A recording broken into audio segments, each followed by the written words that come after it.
Hello, listeners, and welcome to the Pod Fruit One Piece Through New Eyes. On today's episode, we will be discussing Volume 7, titled The Crap Geezer. Volume 7 covers chapters 54 through 62. I am the host, Michael, and with me, as always, we have our One Piece rookies, V and Dylan. Hello. Hello. And we just want to give you a quick reminder that you can find all of our updates, announcements, and new episodes on our Twitter, or X if you prefer. You can find us at PodFruit, and we would love to have you come follow us and hang out and talk to us. And you don't want to miss an episode. That's where to go to avoid missing an episode. You can also find our Discord in the description. So definitely want to hear from you. Check us out, follow us, and yeah, let's begin.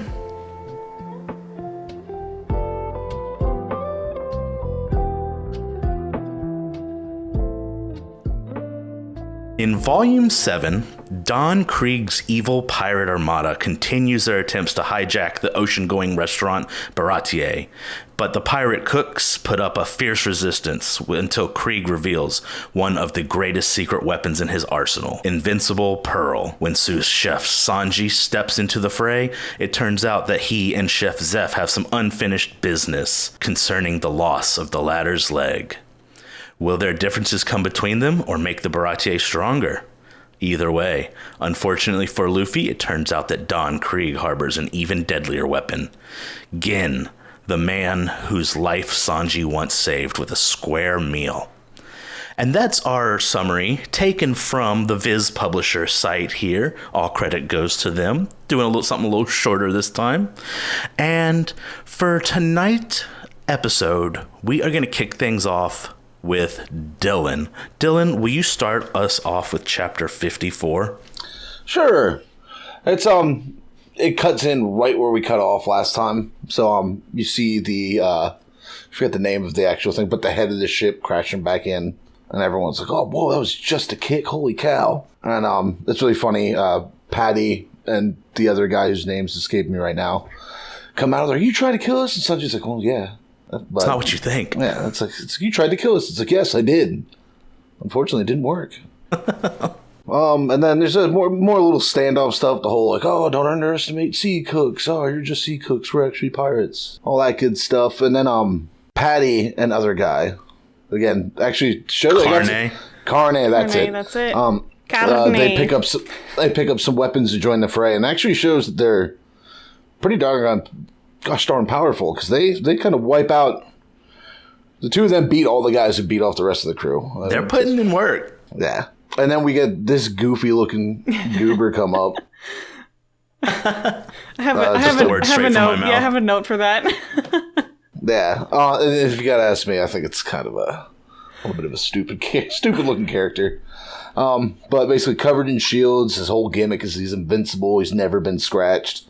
And during all this, the guy's trying to loot Patty's knife, and then you get a cool moment from Sanji where it's a decent, like, almost half-page panel where he's kicking the guy away. And again, like, every panel where it's showing, like, Sanji going into a kick just screams like Bruce Lee movie poster to me. And then gets the knife back and gives it back to him. He's like, here, hold on to this, or you're dying. He's like, you never mess with the chef's knife, it's his soul. Which, I mean, not exactly, but, like, in a high-end kitchen, if you fuck around with another chef's knives, you're liable to get in a fist fight.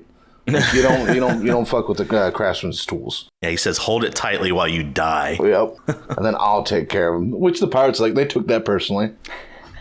So they all try and jump him, and then he does a sweeping kick, takes them off their feet, and then you see little individual panels where his foot is landing on each individual person's face. And then they square up, and one more is, oh, you can't beat me, I'm so invincible, I've never bled. I don't know, it's just that character. Wait, last episode was Mickey, and now today we're doing Goofy, is that it? I don't know if Goofy's free domain or whatever. It's probably not. I'll don't sue us. And they start fighting a bit, and then you cut back to, because I'd forgotten Luffy's still on the ship with Don Krieg. And Don Krieg, he's sitting there, and Luffy's kind of watching this whole fight, and when that's happened, Don Krieg's like, you never take your eyes off your opponent, sends him flying. It's a good lesson. Yeah, one you need to learn earlier rather than later. And what I love about it, guys still bragging about not spilling a drop of blood, and while he's in the middle of bragging it, Luffy comes flying in, smacks the back of his head, and smashes the face in the front of his shield. Yeah. I loved that. Yeah, that was great. And his nose starts bleeding, and he starts, well, yeah. And then you see he has a nosebleed, and it's like, for whatever reason, like, at first you're like, it's a nosebleed, whatever. Technically, you didn't get hit, so, yeah, I'd say you get away with it. But then you'd see Don Krieg's like, it's not good. And the rest of the crew was like, oh, shit, this is bad. Just a good little cliffhanger for this chapter. Because after that, I was like, I wonder what his whole shtick is if everyone's all freaking out. All right, well, that's all I got, B. Sure.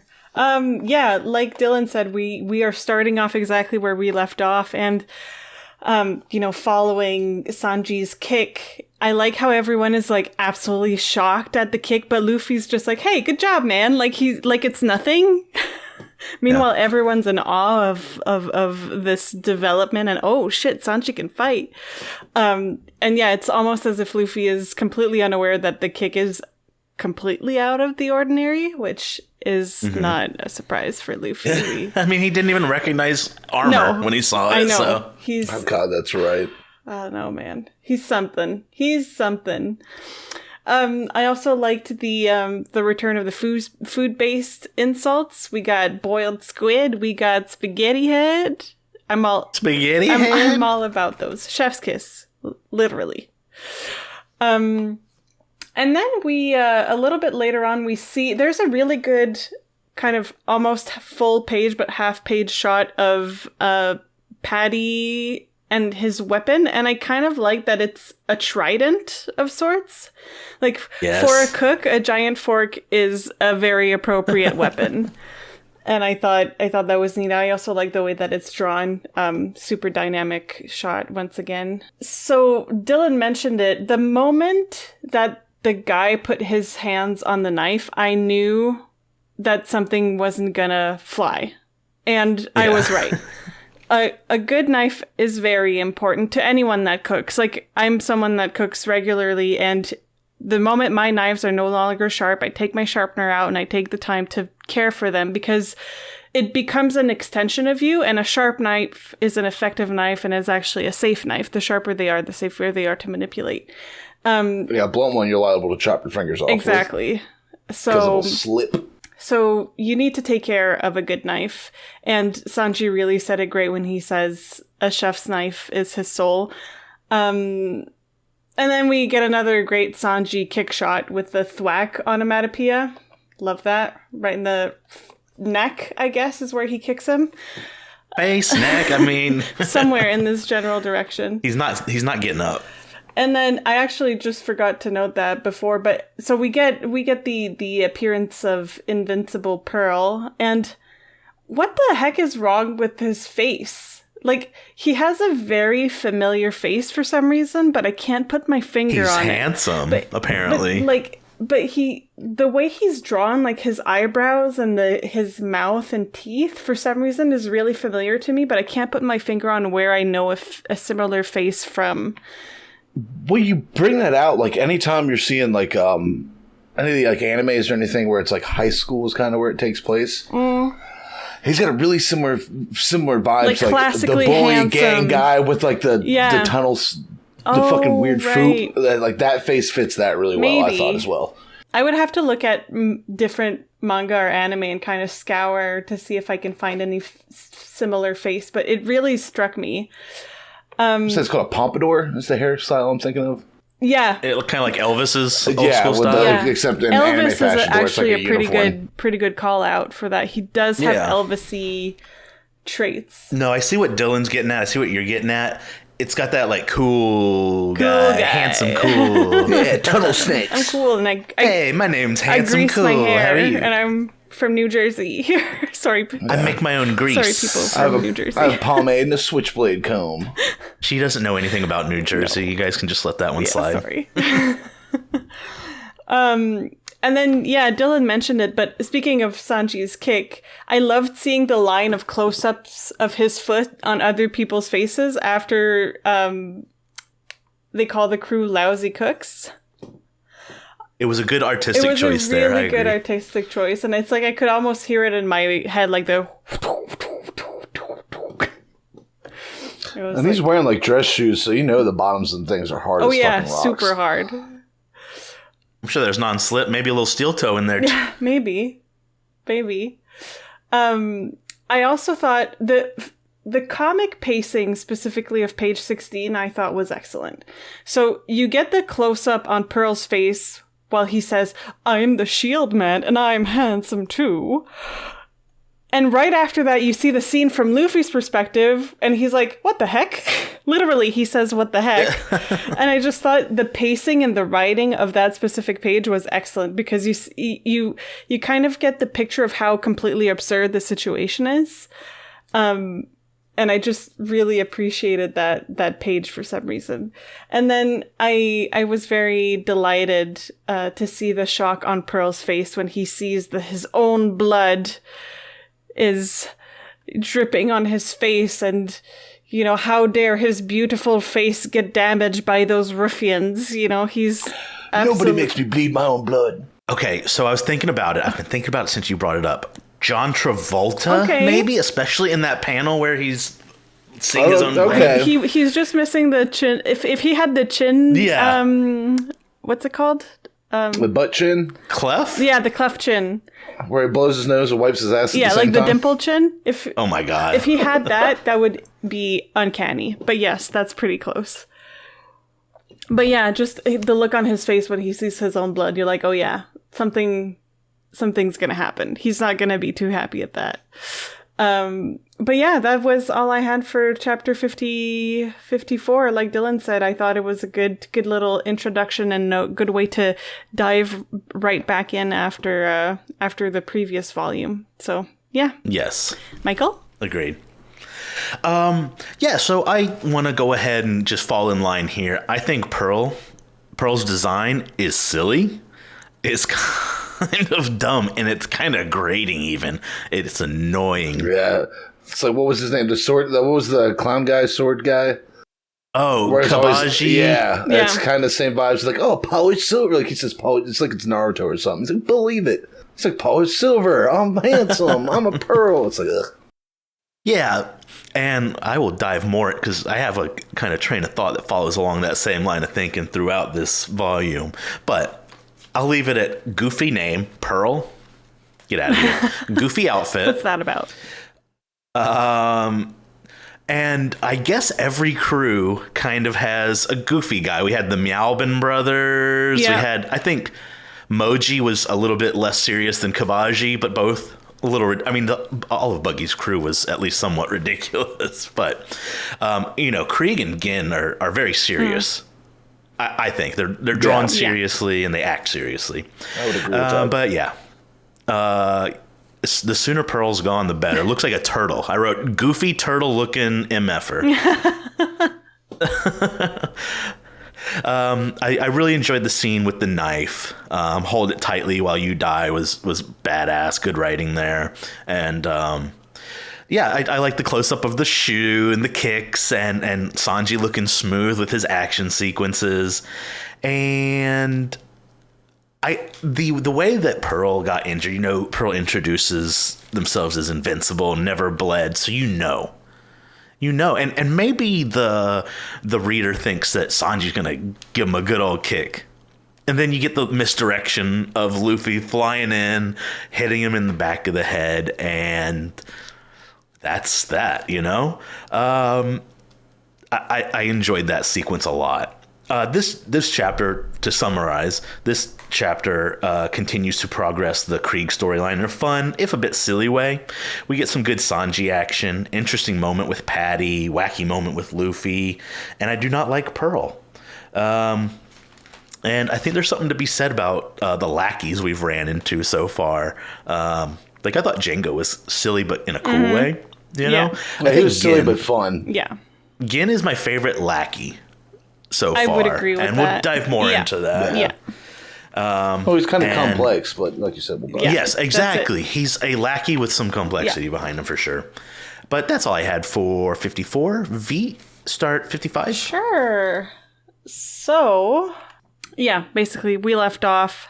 There's blood on on Pearl's face and what's going to happen. And judging by the way that Don Krieg's men are reacting to Pearl having been hurt, even if it's just a nosebleed, they're pretty scared of how he's going to handle it. Like, it feels tense. It feels like they know that no good can come of this situation, and they're just kind of bracing themselves for it.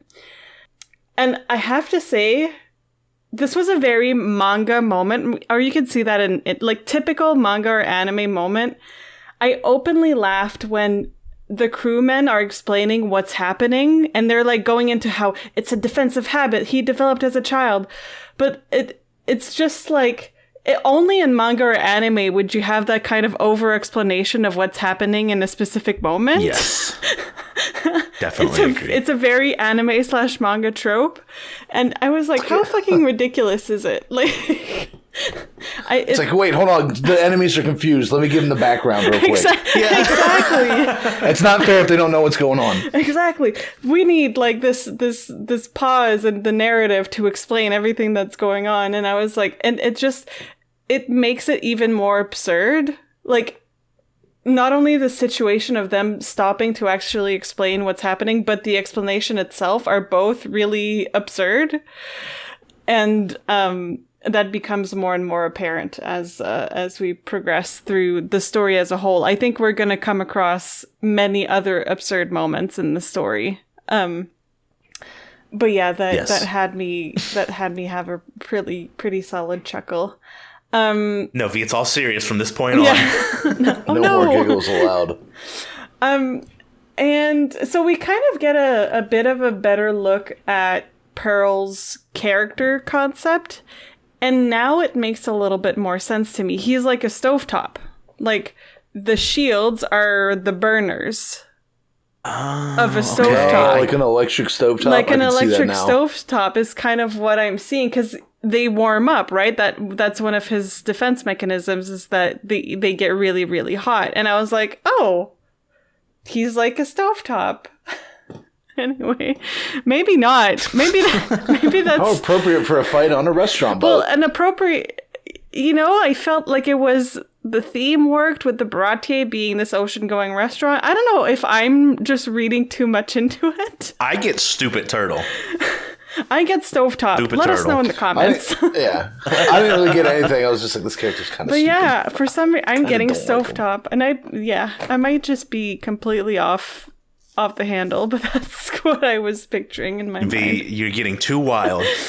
I gotta stop. We need to reel it in. It's okay, girl. Calm down. Yeah, and then following the burners or the shields getting hot, we get a really badass Sanji moment where he's leaping over the burning shields like he's a fucking Olympian. And he has like this flawless comeback with the "you can't be a cook if you're afraid of fire." Mm-hmm. It's like, hell yeah. Like, it was, not to bring old like early 2000s internet memes back, but I had a boom right in the kisser kind of moment also. Okay. As he's finishing it all off with an epic kick. Yeah, that was a really, really good moment. Right in the face. Right in the kisser. And then I noted a little art moment at the top of page 14 with the shot of Chef Zeph, the perspective of how tall his hat is.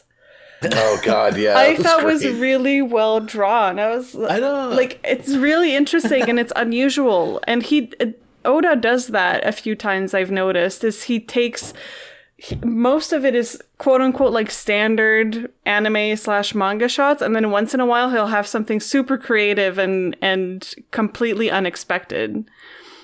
And to me, that was one of those with the top hat, not the top hat, the chef's hat, really highlighting how tall it is.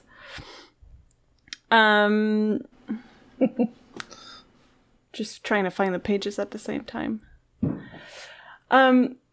Yeah, so we also highlight a little bit more of Luffy's his tendency to self-sacrifice. he doesn't hesitate 1 second in helping Sanji out. And like I said, it's recklessness and it's also self-sacrifice, and I feel like that's really heartwarming. And again, Sanji isn't a member of his crew yet, and he thinks he is. He thinks he is, but he's not really. He's already counted him down. He's not known the guy for that long, and yet he's out there just completely going in and being like, yeah, I'm gonna help you whether or not you want me to. That's my best friend. Yeah, like I will do, and I would literally die for you, and there's nothing you can do to stop me. And I kind of like that. And then we have Jin. We have the comeback of Jin. Like, a way to end a chapter. I don't even, for the listeners who aren't looking at it at the same time as us, it's like Jin coming back and pointing his knife basically at the back of Zeph's head-ish. Gun. Yeah, gun. You said knife. Oh, knife, sorry. Yes. He's standing behind Chef Zeph with the gun, pointing at it, at the back of his head, and, saying, I don't want to kill you. And then we're like, what the heck? What the heck is happening? What are you doing right now, Jin? Please stop. Anyway, that was way to end a chapter. That was a really good cliffhanger. Love those. They are most certainly a trend, but I can appreciate that trend. So that's what I had for 55. Dylan? Yeah. I liked in the opening, it kind of reminded me, like, anytime like a toddler trips and falls or like bumps its head while it's walking around. And like all the parents are like, oh no, you're okay, it's fine, you're not hurt, you're fine. Trying to prevent That's what triggers the crying and instead. And then like he throws a temper tantrum right after. It's like, this guy's basically a giant toddler that thinks he's handsome. Yeah. A big old sexy baby, per Taylor Swift's words. Yeah, don't say it like that. Hold on. Taylor Swift has a lyric in her song on her most recent album that says, I'm a sexy baby. I believe you. No, we're fucking okay. All right. I'm serious. But like Sanji and Luffy kind of aren't getting. Luffy sitting there picking his nose. He's like, his little bloody nose. Is that why he's freaking out? Little bitch baby has a bloody nose. Yeah. Oh, fuck, cry about it. And they start doing the fire stuff, and again, like, it seems like fire being like your big surprise weapon is really stupid when you're on ships. Because the number one bad thing to happen on a ship is a fire. Oh, it turns out wood burns. Did you guys know that? Yeah. What? It's wet. It's wet wood. Even on modern ships, like if a fire breaks out, like it's all hands to get that fire put out. Because if you don't, you're fucked. But I mean, and we get some good shots. I really like the shot of where it's kind of like he's doing the fire stuff, and like it's the far out shot of the fight deck, the wrecked galleon. You can see the ring of fire that he's made there. That was fun. Like a stovetop burner. Oh my god! Sorry. No, not at all. Although, like, based on you mentioning that, when he goes and starts it and he punches his two shields together and creates that spark, it's like, it could be a gas burner. That's how he ignites it. That's his ignition switch. Yeah. Again, yeah. It's like, I was raised in the jungle with wild beasts. It's like, all right, as a child, no, he would have died. But yeah, you covered a lot of the really good stuff. I like the fact that Don Krieg is watching this and he's aware, like, it's a fire. I don't have a ship. He's going to burn this ship. And he's like, fuck it. Like, and takes the executive decision to just take him out. Does he? Yeah. At the end of the chapter, he launches his big old chain thing at him, which Luffy does knock it back, but the mast, when he does that, it cracks the mast and it takes out Pearl. I didn't know that Krieg was firing that at Pearl. Oh yeah, he was purposely aiming at Pearl. He says beforehand, it's like, Pearl's going to ruin the whole ship. I see it. I see. Yes. And I love the panel of them, like where it's like the whole cartoon thing. It's like anytime somebody gets bonked in the head, like their neck disappears into their shoulders. That was fun. And I like how, and it's kind of like Sanji and Luffy kind of having a bit of a bro moment because they see him pass out, and Sanji's like, "What a freak!" And Luffy's like, "Yeah, stupid too." Yeah, that guy's fucking dumb. And Jin coming back, and this is kind of like we're not gonna see it here, but like this is the start of like really realizing his complexity. Mm-hmm. It's like next chapter. Mm-hmm. Yeah. But I didn't realize it on my first read through, but on that panel where he's got the gun in the back of his head, you can actually see that he snapped Zeph's peg leg and he's holding on to it. Oh, can you? Yeah. Yeah, because at first I didn't really realize that, and I thought like it was a weapon he uses. But then looking back at it when you mentioned it, they call it out in the next chapter. But yeah, you do see it. See it. Yeah. Rip that guy's leg off. Damn. It's like, oh, you kick real good? No, without legs. But that's all I got for that chapter. I'm gonna actually start at the end. Just go ahead and put my agreement here with you guys that Gin, that little turn there, it's so good, and it just really colors Gin in just an interesting, and we're going to see even more layers to this character who, could have been a throwaway character once upon a time. I love the way that he gets fleshed out and gets made more interesting as this goes on. And yeah, I love that. I have some questions for Pearl. How does Pearl make flames? Can fire be a habit? They said that this was a habit he had learned while living in a jungle. Yep. How does a jungle child specifically generate flames? And most importantly, does any of these questions even matter? I think not. The answer's no. The answer's no. I think he's handsome, he looks stupid, and he makes fire. That's all Pearl. we need to know. I think... I don't even know why it matters that he was born or raised in a jungle. Well, for all. That's kind of what the call out I was making at first about how absurd it is that they're taking the time to explain it. It's even worse because it doesn't fucking matter, Yeah. there's no relevance to this. No one cares. I feel like he was doing the panel, and someone was like, well, where'd he learn to do all that shit? And he's like, oh, fine. He was raised in the jungle. He was raised in the jungle. Happy? Anyway. Yeah, is this what you wanted? Originally didn't have any text in that panel and just added in to shut up that guy. Yeah. So I'm going to go on a little info dump here because I just thought it was interesting. Pearl reminded me during, while he's smashing his things together, they call them symbols at some point, maybe this chapter, maybe another, but of one of those wind-up monkeys that have ingrained themselves in pop culture with so much. The creepy face and the... Yeah. Yeah. I was curious, like where that comes from. Why do I know what those toys are? I never had one. And they are a form of art known as Singerie, Singerie, probably something French. Singerie. I can confirm it's not French. But apparently, I want to say it was like the 19th century. Monkeys doing human stuff was like a popular form of art, and the monkey with the symbols evolved out of that. And the toy that became popular in the U.S. was mostly manufactured post World War II by a Japanese toy company.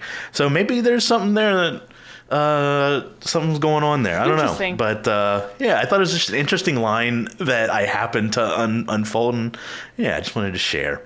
But what I think sets this chapter and possibly this arc, the rest of this volume, in many ways aside, is how chaotic things continue to get. I feel like the chaos builds and builds more chaos on top of it. It's like a snowball effect. Like, not only does it not stop, it gets worse. Yeah, exactly. Like, they're on pieces of wood floating in the ocean at first, all smashed up. Now the pieces of wood are on fire. Soon there will be other elements introduced. But, I thought this was a fun chapter. As goofy as Pearl is, it introduces some heavy chaos, and I think the chapter benefits from it overall. Again, as silly as Pearl is, I think it's a good addition. And I love how crazy the things are, and we get to see Sanji, have some moments. And so far, when he's had a moment, whether he's getting hit or hitting, it's been good. Excellent moments. Oh, yeah. Yeah. So that'll be it for 55. Dylan, 56?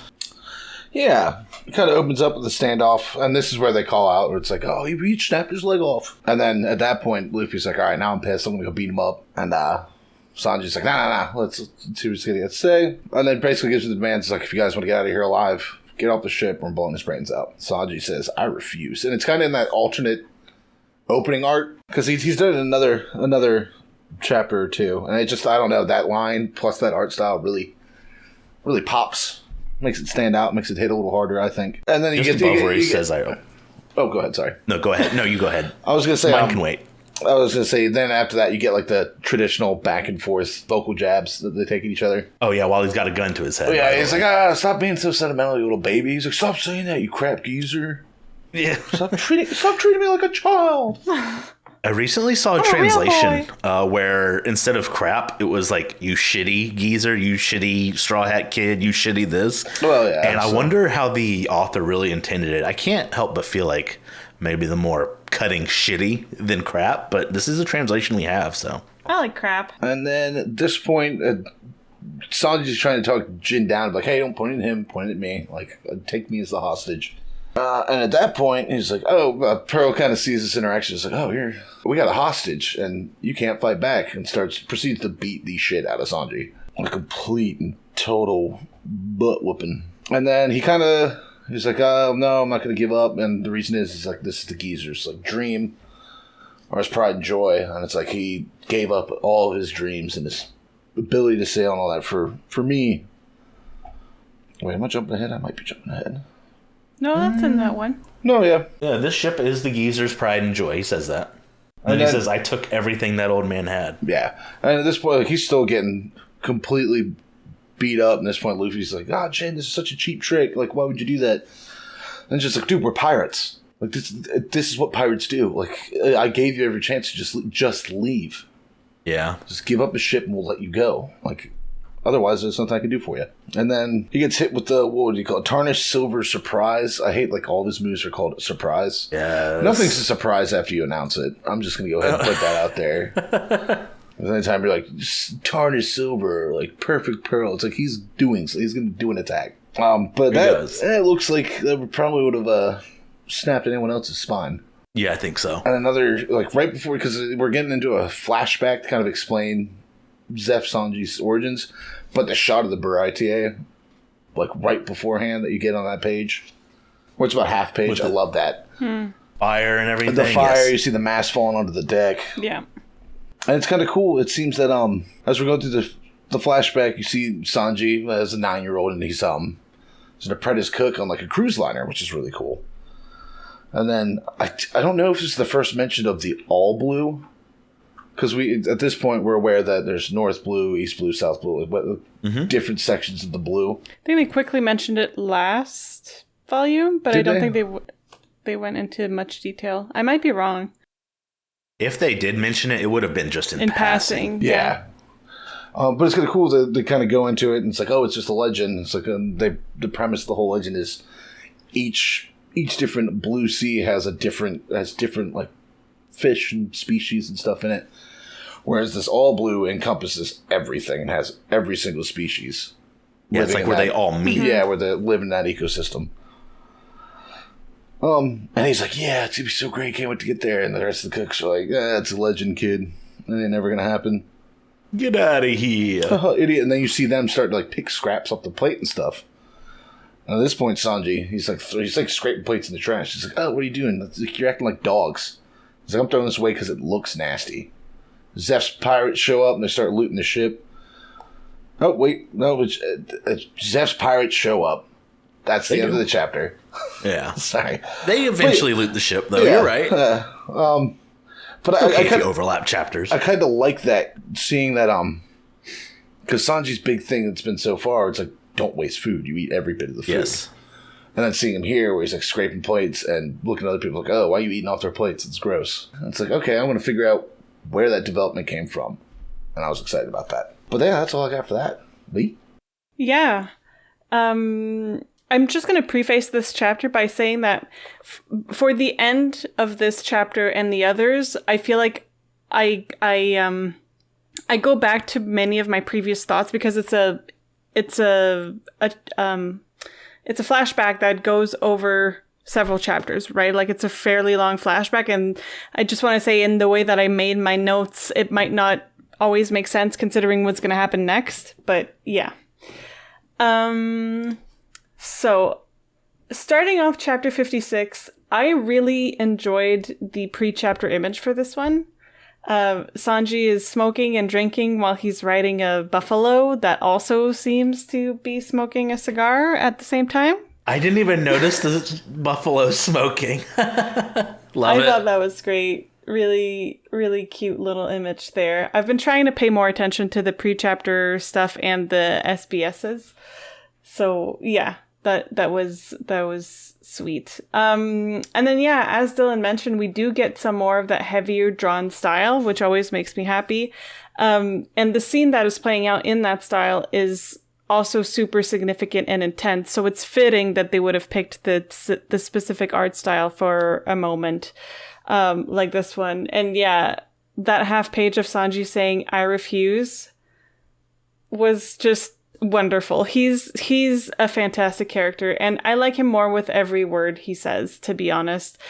So we haven't seen Zoro in a while, but is he catching up? Do you think that there is It's different. Okay. I see more of myself in Sanji than I do in Zoro, but I would fuck Zoro more.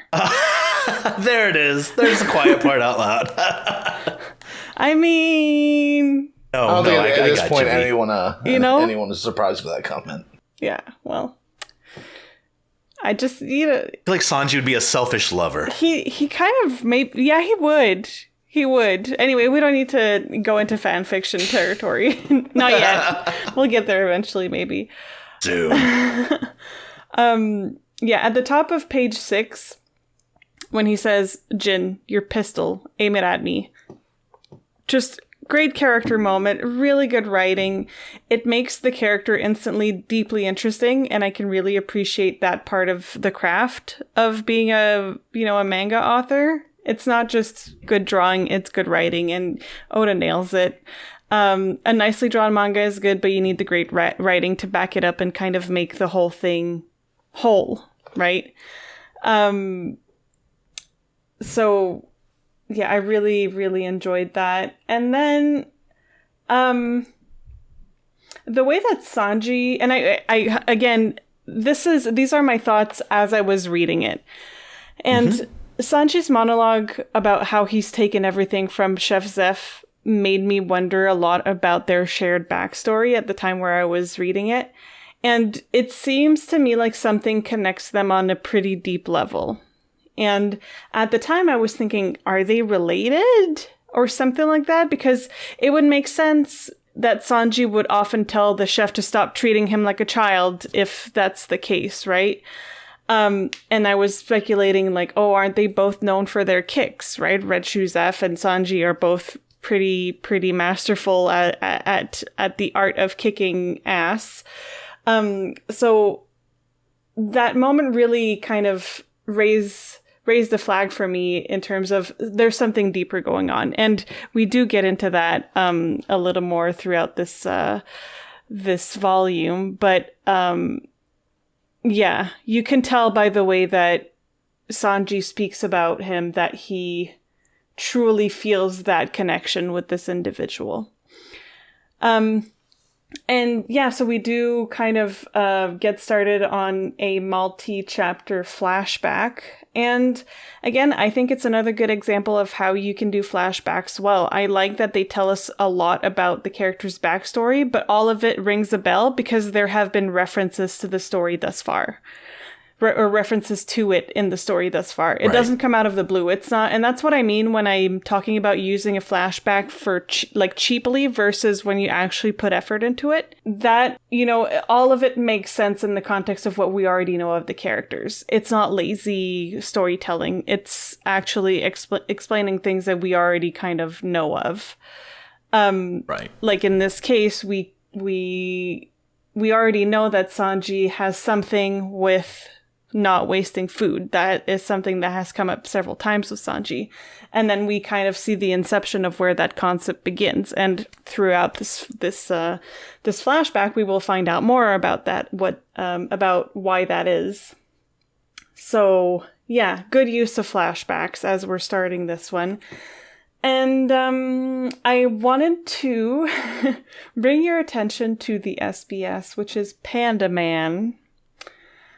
The only thing I had written there was Panda Man is a badass, and I would love to see something like a short like movie about the adventures of Panda Man.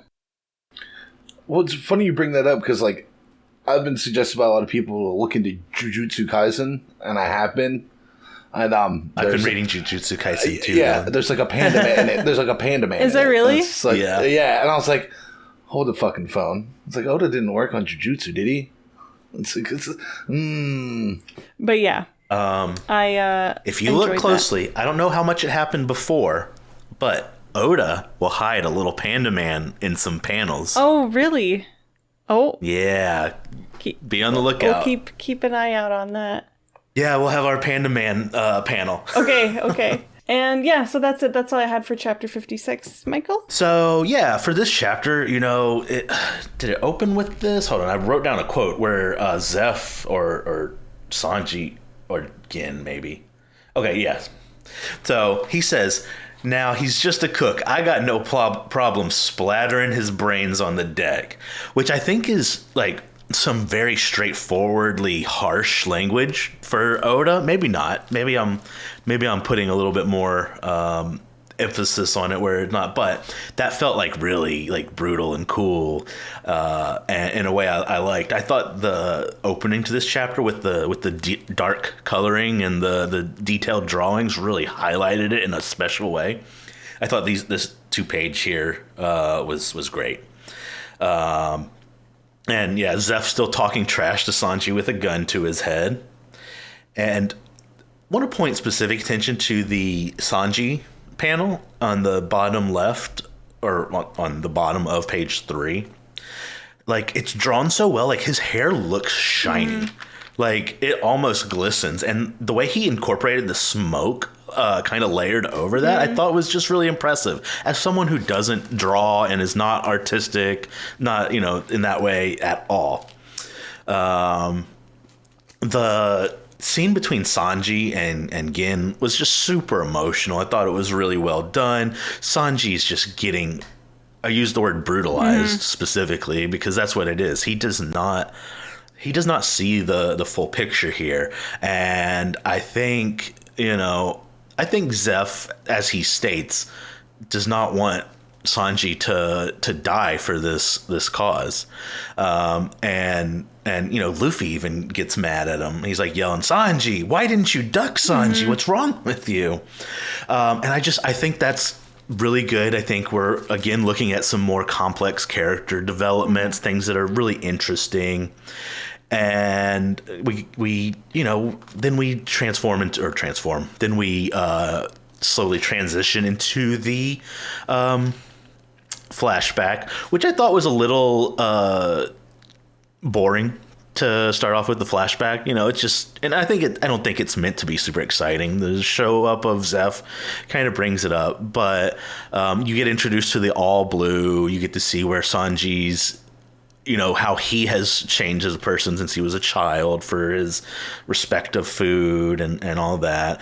I thought up till the flashback, this chapter was so cool, emotional, great action. The flashback falls a little flat, but it is just setting up what's to come. Yeah. So yeah, I thought the first half was great. If we're dividing it into half, where the second half is the flashback, I don't think it's a perfect one half. But yeah, that's all I had for 56. And who's got 57? V? Me. So the first thing I wanted to shout out here was the design of the design of the flag and the figurehead for this pirate ship, with the chef hat wearing chicken and the knife and fork instead of the crossbones. I thought that was really funny. The top crow's nest is also a little chef hat. Yeah, that's true. Yeah, it is. You see it in the, when you see the wide shot of the ship. And it kind of made me curious to see about the different varieties of ship aesthetics with the different flags and the different figureheads. Like I'm curious to see how wide of a variety we're going to be dealing with, and it's fun. It's fun that every pirate ship shows its identity really well through that. Sanji's ship, the one with the bottle of the wine at the front, I can see you vibing on that cruise line. Heck yeah. See you having a good time. V's just like holding on to the bottle of wine. Taking a sip once in a while. Because I sure hope it would have wine in it. Yeah, so I'm not going to break up the whole, like, everything that happens in this encounter, in this flashback, but overall thoughts, I really appreciated how in-depth we went with this flashback, and it continues again in the next chapter, but it explains so much about Zeph and Sanji's relationship, and it provides an amazing explanation behind the value that they give to food and nourishment, and even more so later on. But we talked about it in the last episode, but they have experienced real hunger, right? Like real hunger, real despair that has had a lasting impact on them. Like they probably have PTSD. Oh, they have to. They have PTSD from this. And I could never, I've been privileged enough to never experience hunger such as this one, and I never want to. Yeah, and it's very powerful. And I guess it's not something I expected from a manga that I perceived as so lighthearted and easy when I first came into it, for them to address themes like this and to put their characters in situations like these that are real human trial. Like people have gone through this and it's terrible. Yeah, so that definitely brought up a lot of emotions for me. I felt a lot of empathy and wanting to just go and save them, you know? And then, you know, at the moment, or at the time where I was reading, I was very curious about why Zeph wanted to cut his own leg off. At first I was thinking, is it gangrenous?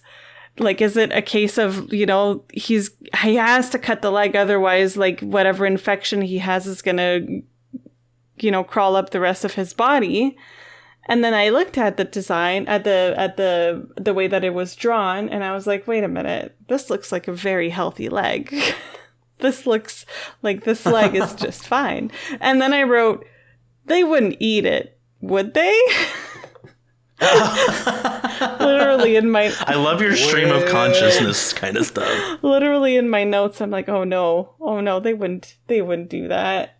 And honestly, just the image of that half page of Zeph grabbing the rock and just jamming it on his, like, right below his knee, basically, I was like, oh my god, it's powerful. The way it's drawn, the onomatopoeia that's being used, you can see the impact, you can see, like, it's like I could feel the bone crack in my own leg. I was really, really, like, physically uncomfortable. But yeah, and just when he has, as he's doing that, he's saying, so this is the end of Zeph's red shoe. I was like, oh man, like this got very real very quick is kind of how I felt about this chapter. And I think that's why I don't have a whole lot of specific notes about it, just because overall it was just a shocking way to make the story progress, and I didn't expect it to go quite that hard. Yeah. So that's what I have for 57. Dylan? Yeah, and I'll touch on the scene where you see the two ships. I really like that. Anytime we get a wide shot with ships, I've really enjoyed it. I also like how, like we've talked about in other episodes, like the typical, like, super dark anime thing where the eyes get hollowed out and there's dark lines in their face. I love how the figurehead of Zeph's ship has got that going on in that panel. Ooh, I gotta find that. Oh yeah, it's true. You can see. It's kind of like, I am coming to kill you. And it's like, yeah. I love that. Like stress lines on the chicken. Perfect. V, you were talking about, like, the flags and everything, and I've mentioned in other episodes that Oda has done a shitload of research. I can kind of tell looking into this, because that's the thing, like, and you're like, what's the depth? It's like, man, there's really no limit, because each pirate has a different flag. Mm-hmm. You got Henry Morgan's flag's different. Blackbeard, he's got the man stabbed in the heart. Captain Kidd's got a different one. And like, to me, that's what I'm guessing. Like, he was looking at. He was looking up the coast, eastern coast North America and just looking at all the different pirate flags there. It's like, all right, I gotta. Maybe we should design our own flags.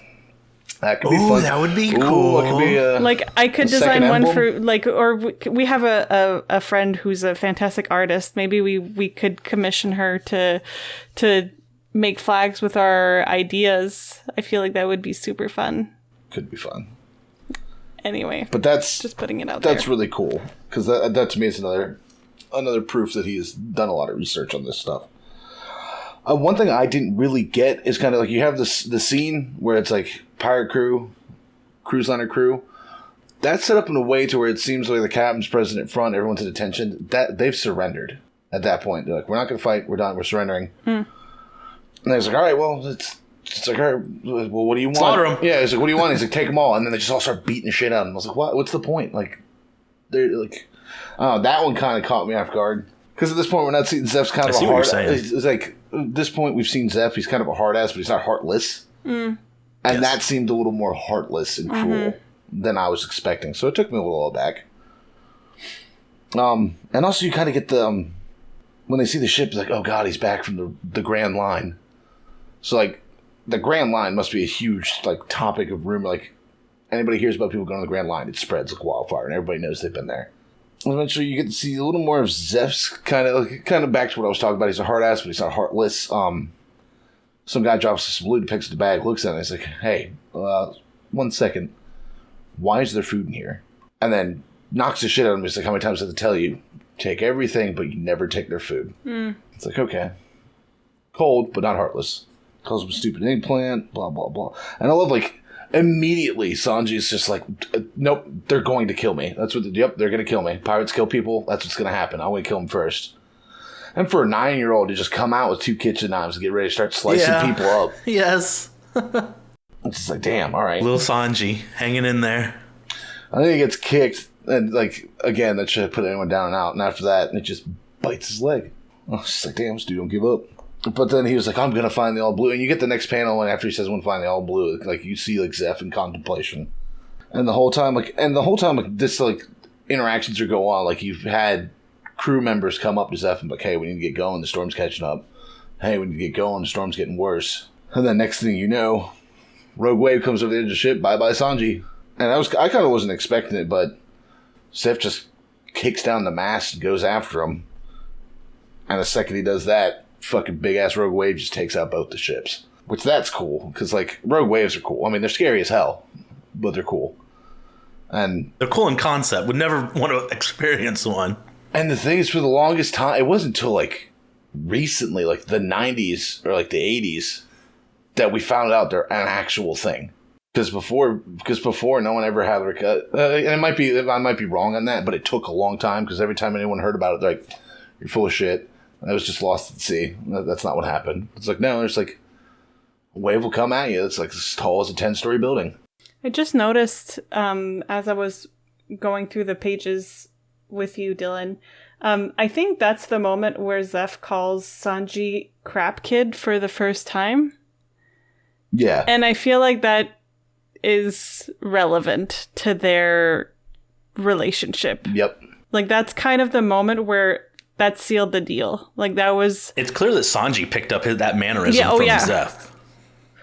He said, I'm not going to die in a place like this killed by you crap pirates. Yeah. And the fact that, you point out the translation thing, I really actually think he meant shitty. Because crap comes off a little, like, off note, I guess. Playful, maybe? Yeah, a little too off note, where it's like, he's in a situation where people are trying to kill him. I'm not going to be like, you're a big doo-doo head, you're trying to give me a boo-boo. He is 9. Right, and that's the thing. That's what makes me think that it might actually be intentional, because he is a child. Well, my also thing is, like, I think he might have switched it up based on trying to get it published in the United States. Yeah. Where censorship's a little... We are very squeamish here. Yeah, like, and then, so language is a big thing, and he's probably trying to keep it able to be marketed to kids. That might be. Listen, if the Bible doesn't say it, then I don't want to hear it. Yeah. I haven't heard him mention Jesus once in this. I think we're going to have to put this off as heretic reading. On God. Praise be. But yeah, and then you get the whole island interaction, and I think, just making sure, I think this is kind of where he starts to develop a little bit of like respect for him. Because at first he's like, oh, I just want to eat, I'm hungry. And he's like, no way. Like, flashes back to what Zeph's had. And it's like, no, it's 5 days, but we're cooks, we're smart, we can stretch that. Mm-hmm. And he starts to. And I like that a lot. And then, yeah, just the rock to get rid of the leg is rough. And also the fact that it's like, yeah, you're on like an abandoned island. The chance, like, you're using a rock to do that? Yeah, it's pretty much guaranteed to get heavily infected and you're going to die. Yeah. Like, you're probably getting like marrow in your blood, which is really bad for you. And it's just, the rock's going to break the bone. How are you going to get to the Great skin? point, Dylan. Yeah, that's just, yeah, I saw that and I was like, no, thank you. I've been lucky enough to never break a bone in my body, and I don't plan on doing it anytime soon. I also have never broken a bone. I've only ever broken my pinky toe, and they can't put a cast on that. That doesn't count. Right, exactly. Yeah. So, like my boy God. Roop. Stop. I feel like we just jinxed ourselves. Let me knock on some wood. Oh God, it's Yeah, particle I board. say it all the time, but I have yet to... I mean, there's been instances where I've like fallen out of a tree, but like I was lucky enough a branch slowed me down enough. Yeah, we don't want to bring that into existence. We don't want to manifest this in the universe. I don't know. I think I could take a compound fraction. No, I'm just kidding. I do not want Don't say that, Dylan. No. If I get that watch, I'm going to get up and go get a drink, and my bone's just going to come shooting out my leg. You're going to be at work the next day, too. Yeah, damn right. Damn right. I'm going to get called in. Like, hey, I snapped my leg in half. They're like, yeah, we need you to come in. So I'll be right there. That's fine. I'll be right You'll there. use your other one. Yeah. Stand on one leg. But yeah, that's pretty much all for that chapter. Before we pass it on to Michael, Miguel? I just I noticed something in the SBS here. The very last entry of the SBS.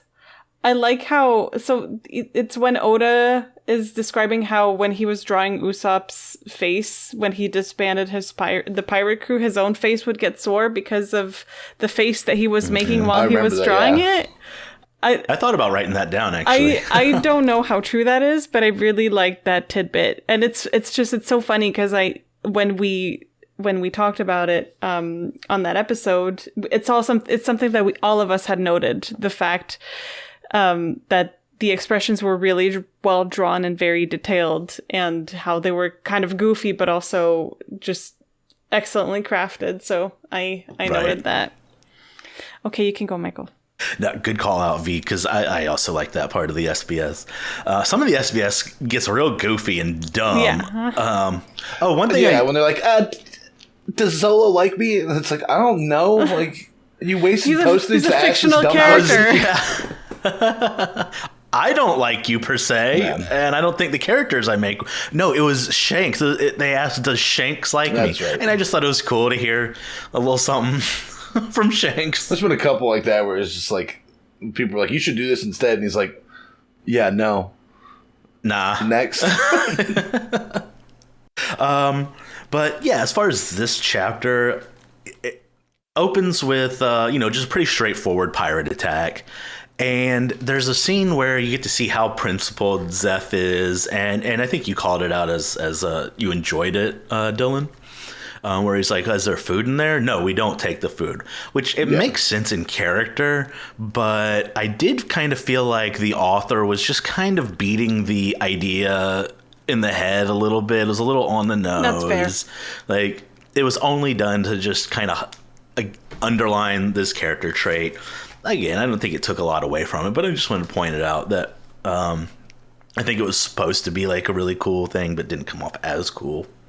Sanji takes a kick straight up from peak Zeph, what I would consider to be peak Zeph. He still has 2 legs. Yeah. And he handles it so it shows his toughness there, and he's standing up to these pirates with his kitchen knife. I think it's a good look for young Sanji. Bravado, maybe not the strength to back it up just yet. He got folded like when an they're omelet. actually, yeah, exactly. And then they're actually stranded on the island, and Zeph's like, "I could slit your throat and eat you, but you're still standing." He didn't say, "But you're still standing," but that's the point he's trying to make. And at first, I thought it was outrageous how long they end up going without food, but apparently, like, the human body, as long as you have water, which they clearly explain that they have water, as long as you got fat reserves of some kind on you, you're not already emaciated, but you can survive 2 months. I didn't I didn't realize it was that long. It's kind of a question of like willpower. It's like, how willing are you to survive? Like, are you willing to push your body that far? Otherwise, your body will just shut down. And, they have a very candid conversation, which I thought was well written. They're just talking about making their rations last and hoping that a ship comes and all that. They just say, this is our situation. We have to figure it out, or at least Zeph does. Young Sanji maybe doesn't fully realize the full weight of everything. And I loved the panel of Zeph smashing his leg off. Dylan's point about gangrene aside, I thought that was well drawn, very cool. I feel like it could have been timed better. I feel like if that had been thrown into the next chapter instead of at the end of this one. However, it does make for a good ending here. Right. You couldn't end this chapter on that's the cliffhanger, basically. Yes, yeah. And just kind of in sum, this chapter was good. I'm not a super sentimental person, so sometimes these really emotional, like super emotional stuff, it doesn't hit as hard. But this was good. This was good. That's why I'm here. The next, exactly. The next chapter, I think, executes the emotion protocol much more effectively. Mm-hmm. Emotional damage. Yes, I cried. I'll be honest. Did you really? Oh my gosh, that's beautiful. Yeah, I got choked. I didn't like openly sob, but I was sniffling and little tearies. Never change. I can't. I tried. Have y'all ever heard of or seen the movie 127 Hours with James Franco? Oh, yeah. Oh, wait, cuts off his arm. Fuck that. I got to the point where he's getting rid of the nerve. I was like, oh, God, I can't do it. And the filmmakers use like this electric, like almost like discharge type of noise every time he's like cutting into the nerves. Yeah, like the whole screen would flash like white. That shit. Have you seen it? I have seen it, yeah. Fuck that. Visceral. Dude. Yeah. No, like that. This gave me 127 hour vibe. So, yeah. Dylan? It's like, no, I'm gonna kill myself. Fuck that. Right. Yeah. Still in the flashback, and this is more what I was talking about. Where like anytime he's just like, man, I'm really hungry. It's like Zeph's advice keeps popping into his head. It's like you can make it last longer. And he actually sits there in his discipline, sits down, spreads it out, and it's like, you know what? I've got 20 small meals I can eat, roughly less than a meal a day, and I'm gonna get like almost a month out of it. For a 9-year-old, that's pretty fucking impressive. Me at 9 years old, I would have eaten it all, and then like my tummy hurts, and then like died in a day or two. Just jump off the side. I'm done. It's like the marshmallow experiment. Basically, there's a test in childhood psychology where after a certain age, children will be more likely to think about like the future. And basically, children under a certain age, you say, okay, you can have one marshmallow. Like, I'm going to leave a marshmallow now. I'm going to leave. If you haven't eaten the marshmallow, I'll give you a second marshmallow. And a lot of kids under a certain age will just go ahead and eat the instant gratification type of deal. But older children will say, well, if I wait, I'm going to get 2 marshmallows. So I'm going to wait, right? So that's kind of I want chocolate. You would. I want a chewy bar and grape juice. But it's similarly to object permanence. That's one of the like markers in childhood psychological development. So I guess Sanji has reached that. Mm-hmm. Yeah, I feel like nine is age where you probably do start. Yeah. And I love the optimism. It's like, I'm sure to be rescued way before 20 days is over. Mm-hmm. And he also has the reasoning. It's like, there's plenty of like craters and like little surface like bumps and dills and holes. It's like, so like rainwater will collect for sure. So I'm gonna be okay. I have fresh water. And then you kind of see the thing. It's like, maybe I'll just eat a little more. And then he's like, no. He's got discipline. For a 9-year-old, he's got an immense amount of discipline, which is crazy. Because a 9-year-old, me as a hungry 9-year-old, would be like, fuck, I'm going to go bug mom and dad. I want a snack. Mom and dad are there, Dylan. Can I have a Slim Jim? No, you just ate. And then I think day 5, he sees a ship in the rain, and he's like calling out to it. And it's like, well, he first tries to light a fire. And it's like, man, this kid's pretty smart. But I guess, I mean, if he's been living on that ship for a while, it's probably things he's been taught to do in scenarios like that. And he's not very successful with that fire. Well, yeah, I mean, it's downpour, so he can't get it lit. He's sitting there running, shouting, screaming, and gets away. Then it's day 25, which he's still here for day 25, and he's still actually got a little bit of bread left. And my thing is like, he eventually drops it in off the cliff. My thing is like, man, if you got that little food, why'd you choose the edge of a cliff as your eating spot? Like, be a little more landlocked. So if you drop something, you can just pick it back up, and it's not gone forever. And like I said, the optimism, you get day 30, day 50. Day 70. I was just like, oh shit. At this point, like, he pulls out his knife. He's like, all right, I'm going to go kill Zeph and steal the rest of his food. I have to. Yeah. Zeph doesn't even look back at him. He's like, I told you not to come over here, blah, blah, blah. And he's like, oh, fuck you, let's steal your food. I'll kill you if you come near me. And then he opens it up, and then you can hear clang, clonk, clang. Turns out it was just a bag of treasure. And then Zeph kind of is like, well, he's like, how'd you survive? You didn't have any food, so you need more food. And this is when Sanji realizes that Zeph's missing a leg. And at that point, I guess he just feels really guilty. You can kind of see it in the way it's drawn in that one panel. Like, the guilt kind of settles in. He realizes how good he had it. Yeah. He's like, you gave me all the food. Why would you do that? I was going to kill you. Why would you be so kind? And he's like, because you have the same dream I did. I want to find the All Blue. And he's like, I went to the Grand Line. It's there. I just couldn't find it. And at this point, he was like, I know it's there. I couldn't find it. Now I'm missing a leg. The crew I would have gone with is no longer there. So now I realize starvation's an issue in the ocean. What better way to fix that than be a restaurant in the middle of the ocean? And if someone's going to run it, I'm the guy. That's what I'm going to do. And then we get back to the normal stuff. And, like, I'm not sure if this is explained in the flashback and everybody's aware of, like, oh, okay. He's still alive. And like, like they're just stop in the middle of a battle and are explaining this because it does seem like they are aware. So I'm just like, hold on, time out. Broad... Let me know what's going on. Let me info dump on you real quick. You guys got to hear this. You guys ready for some trauma dumping? But I think this is leading to, like, this is why he never wastes food, because it's been a situation where he ran out of food. So anytime he has food, he's very respectful about it. And then after everyone's like, dang, he's still alive. How did he survive that hit? He stands up. And it's like, I'll defend this to my life until I pay that debt. Great way to end that chapter. That's all I got. A lot of flashback. But, you know, I liked getting all that information. I know some people are like, it broke up the flow a little fighting. Bit. It kind of does break the flow, and it's kind of a little jarring to be pulled out of it and put right back in. Yeah, but it's necessary. But the information you get, is a worthy trade-off for me. But yeah. So overall, you liked it? Yeah, it didn't bug me. I could see where the criticism comes, that it's a little jarring, but I know way more about Sanji and kind of get their whole dynamic now. Yeah. B?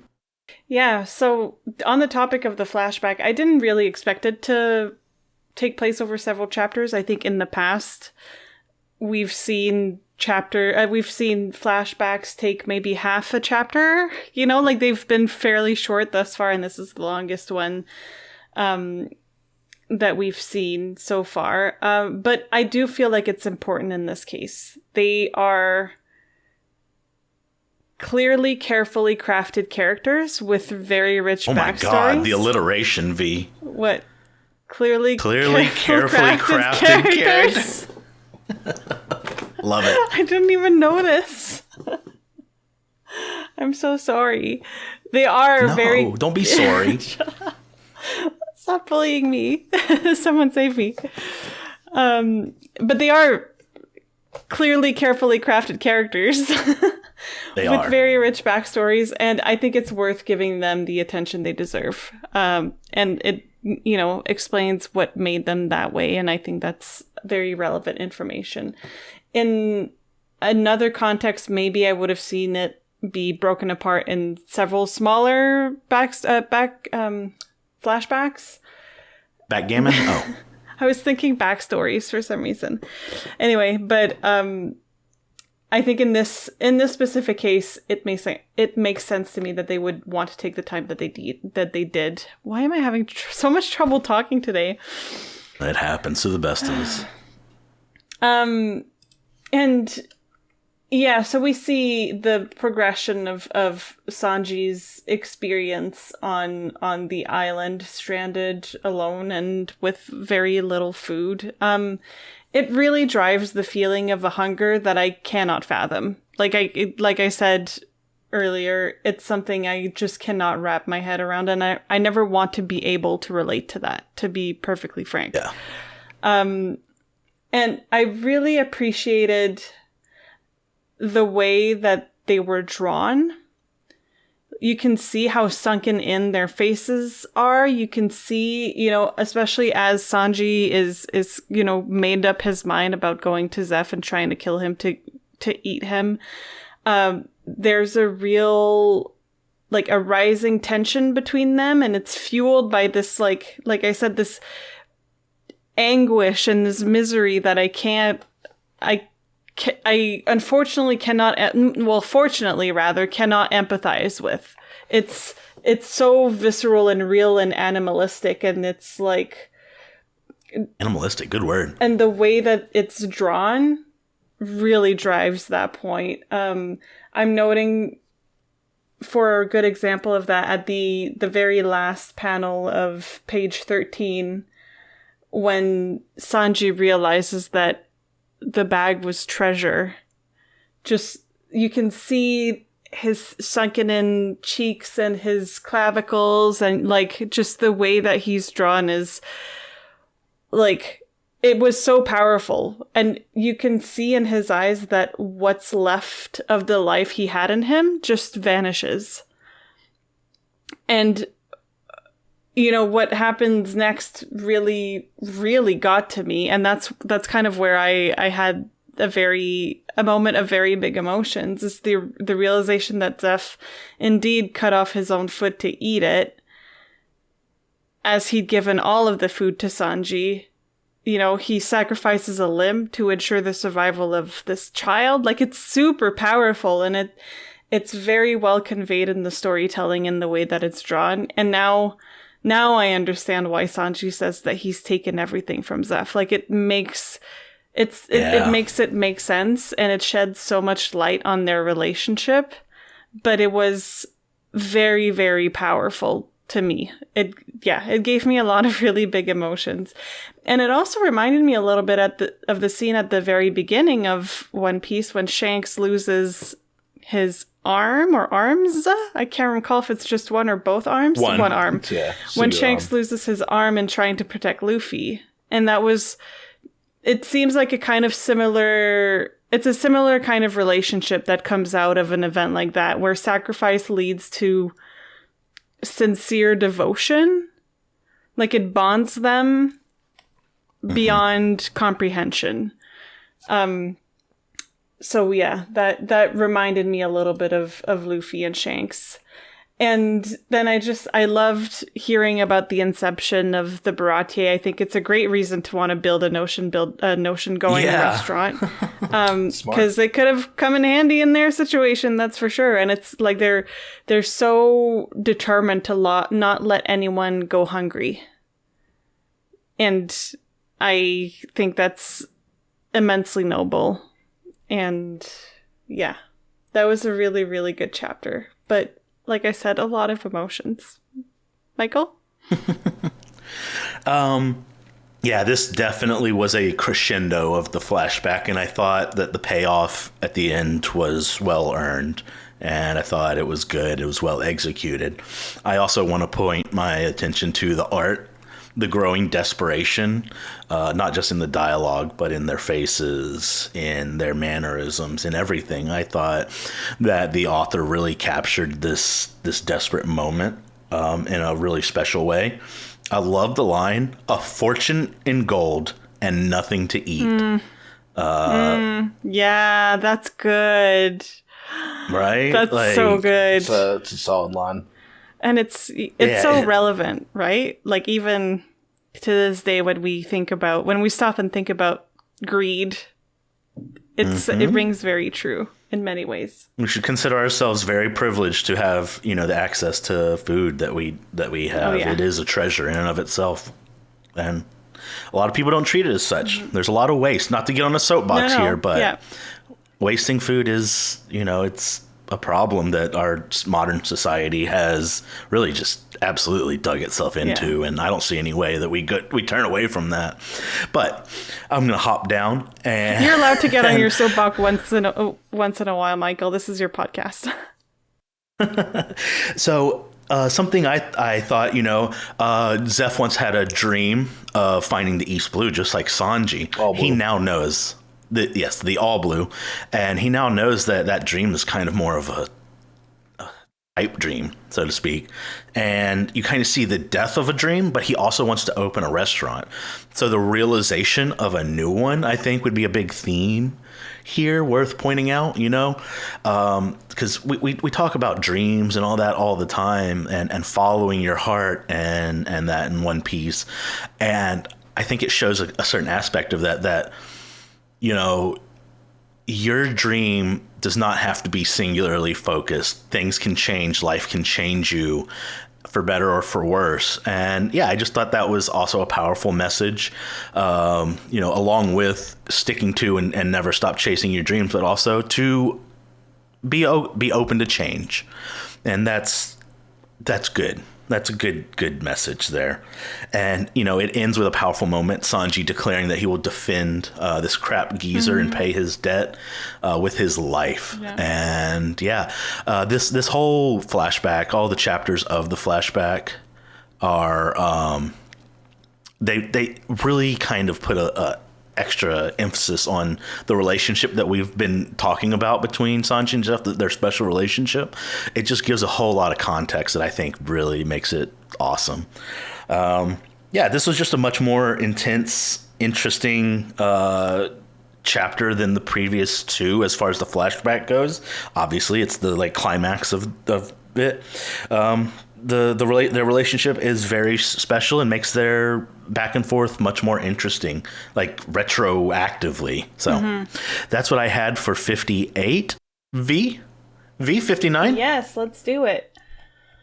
So 59 basically starts off with we've just finished the flashback, and we're back on the Baratie. I want to point out a really good artistic moment, and there are actually a couple. The first one is at the bottom of page 3 with the close-up of Jin's face. I thought was... There's a lot of good Jin close-ups. He has a very close-up-y face, emotive face. Right? Yeah. Yeah. And it just as he's asking, why did you get up, Sanji? What the fuck are you doing? I'm trying to offer you mercy, basically. And the other really good artistic moment that I found was at the bottom of page 5, where you get the half shot of Sanji's face with the persistent and tenacious look in his eyes and the blood dripping down his face. Looking like Sean Strickland from the other night. Yeah. Anyone who watched the fight. It was bad. And he's stating that he wants the Baratie to be a restaurant for one moment longer. Great character moment. Really just it wraps Sanji up in a nice little bow. Just perfect. And then last episode I had mentioned how much I loved seeing Luffy be full on aggro. And we get another one of these moments in this chapter. Yes, we do. You could see it bubbling up in him as the situation unfolds, and then he just fucking loses it once again. Yeah. He delivers an epic blow of his Gum battle axe, and that full page spread was just excellent. As I've said before, I feel like Oda's talent really shines through in those grandiose images, and it's always a treat. And that was a combination of a really intense shot and a full-on aggro Luffy moment, and I was like, yes, this is wonderful, this is great, give me more of that. With the waves and some of the characters with big mouths and wide eyes watching it all unfold, the wood breaking apart. It was great. And then I don't know if you guys remember that from last episode, but do you guys remember when I mentioned that if they damage the ship enough, there won't be anything for Don Krieg to steal? Do you also remember Dylan giving us a lesson on the historicity of people destroying their ships? And I wrote that down. And then seems like, Luffy and I and history are on the same wavelength. It turns out that it's, something that they see as viable. And yeah, if I think Luffy's little peanut brain probably didn't think about it long. Right? Yeah, basically if I sink it, they've got no prize. And, he has a point. He absolutely has a point. And I was pretty proud of myself for kind of hinting towards that last episode.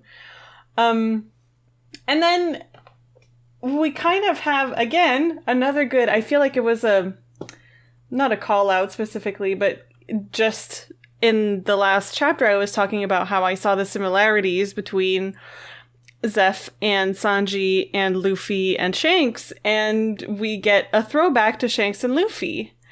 Yeah, a little cut panel. Yeah, and you can see the similarities between the two situations, and that's something that I feel that Luffy definitely recognizes, and that's something that fuels his reaction and his anger.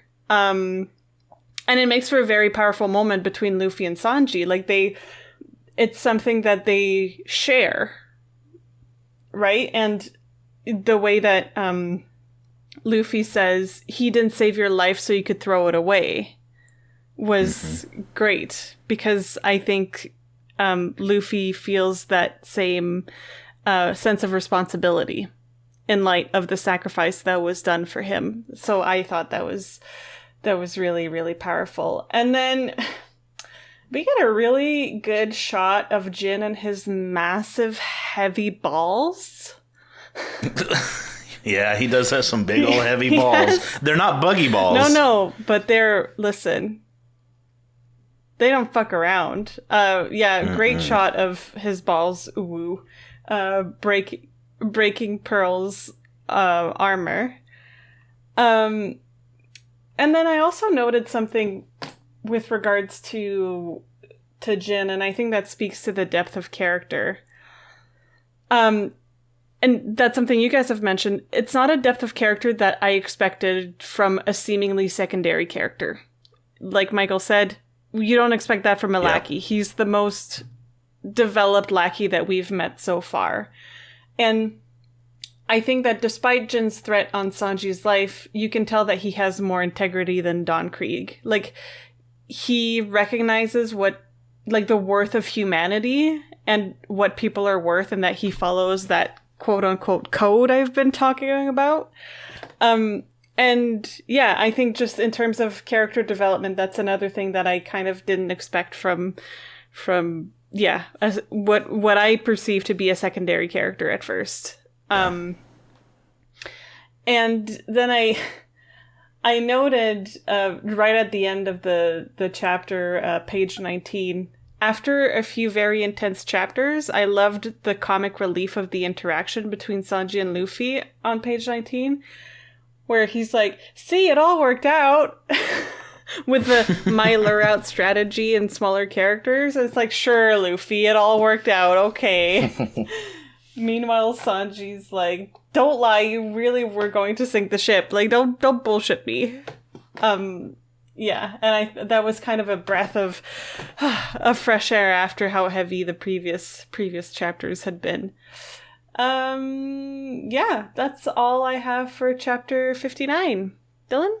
Yeah, you touched on a lot of the good points. The main standout thing is what you talked about earlier, where there's the brief flashback to Shanks missing his arm and Luffy's kind of whole.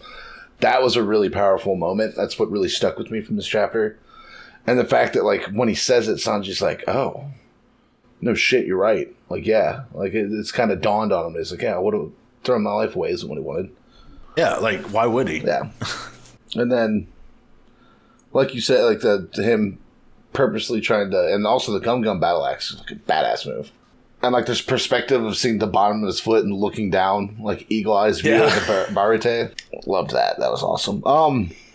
And I love how he's just like, what are you doing? It's like, oh, I'm going to sink the ship. And everyone's like, what the fuck are you thinking? Yeah, he says it so casually. Yeah. It's like, that's not funny. Yeah, and then he has the interaction we talked about earlier, blah, blah, blah. And then here comes him and Pearl fucking deck him again. And then fucking Gin comes in. And just like, he's all like, oh, it's my invincible shield. It's one shot. Gin just shatters it to pieces. That was beautiful. And it's kind of like a respect thing. It's like, no, I'm not going to have him not sit there, not fight, and get killed. I'll kill him with my own hands. I'll actually fight him, and it'll be a fair fight. It's kind of what he's getting at. It's not mentioned in this, but this is kind of where we're starting to see the depth of Gin's character. Where he's just like, after all, like, I'm sorry, like, I'm not trying to betray you, but after all, he saved both of our lives. But yeah, that's pretty much all I got in this chapter. Not a bad chapter, but it's just not much to say because a lot of it was pretty heavy action and art scenes, so. Mm-hmm. Yeah, punctuated by some good moments. Yeah, but really strong. But like, that one moment was extremely strong. It's like stand out from the volume. The axe itself, or no, the whole like there's no way to repay your debt. That whole page, like that, is probably the most standout one I think we've had. Like for this volume for sure, but like throughout all the other volumes, this one's the one that stands out to me the most. Yeah, it is good. All right, Michael, me? Yes, sir. Yeah, so it starts off, and they're just kind of musing on Sanji's info dump backstory, trauma dump, and then once they're done talking about that, we are pretty much immediately thrust into more chaos. Luffy drops the axe on the platform, just completely destroying it. There's a pretty good panel where you actually see Luffy's like muscles and stuff bulging. Like you see him as this lanky little guy, but there is power behind those attacks.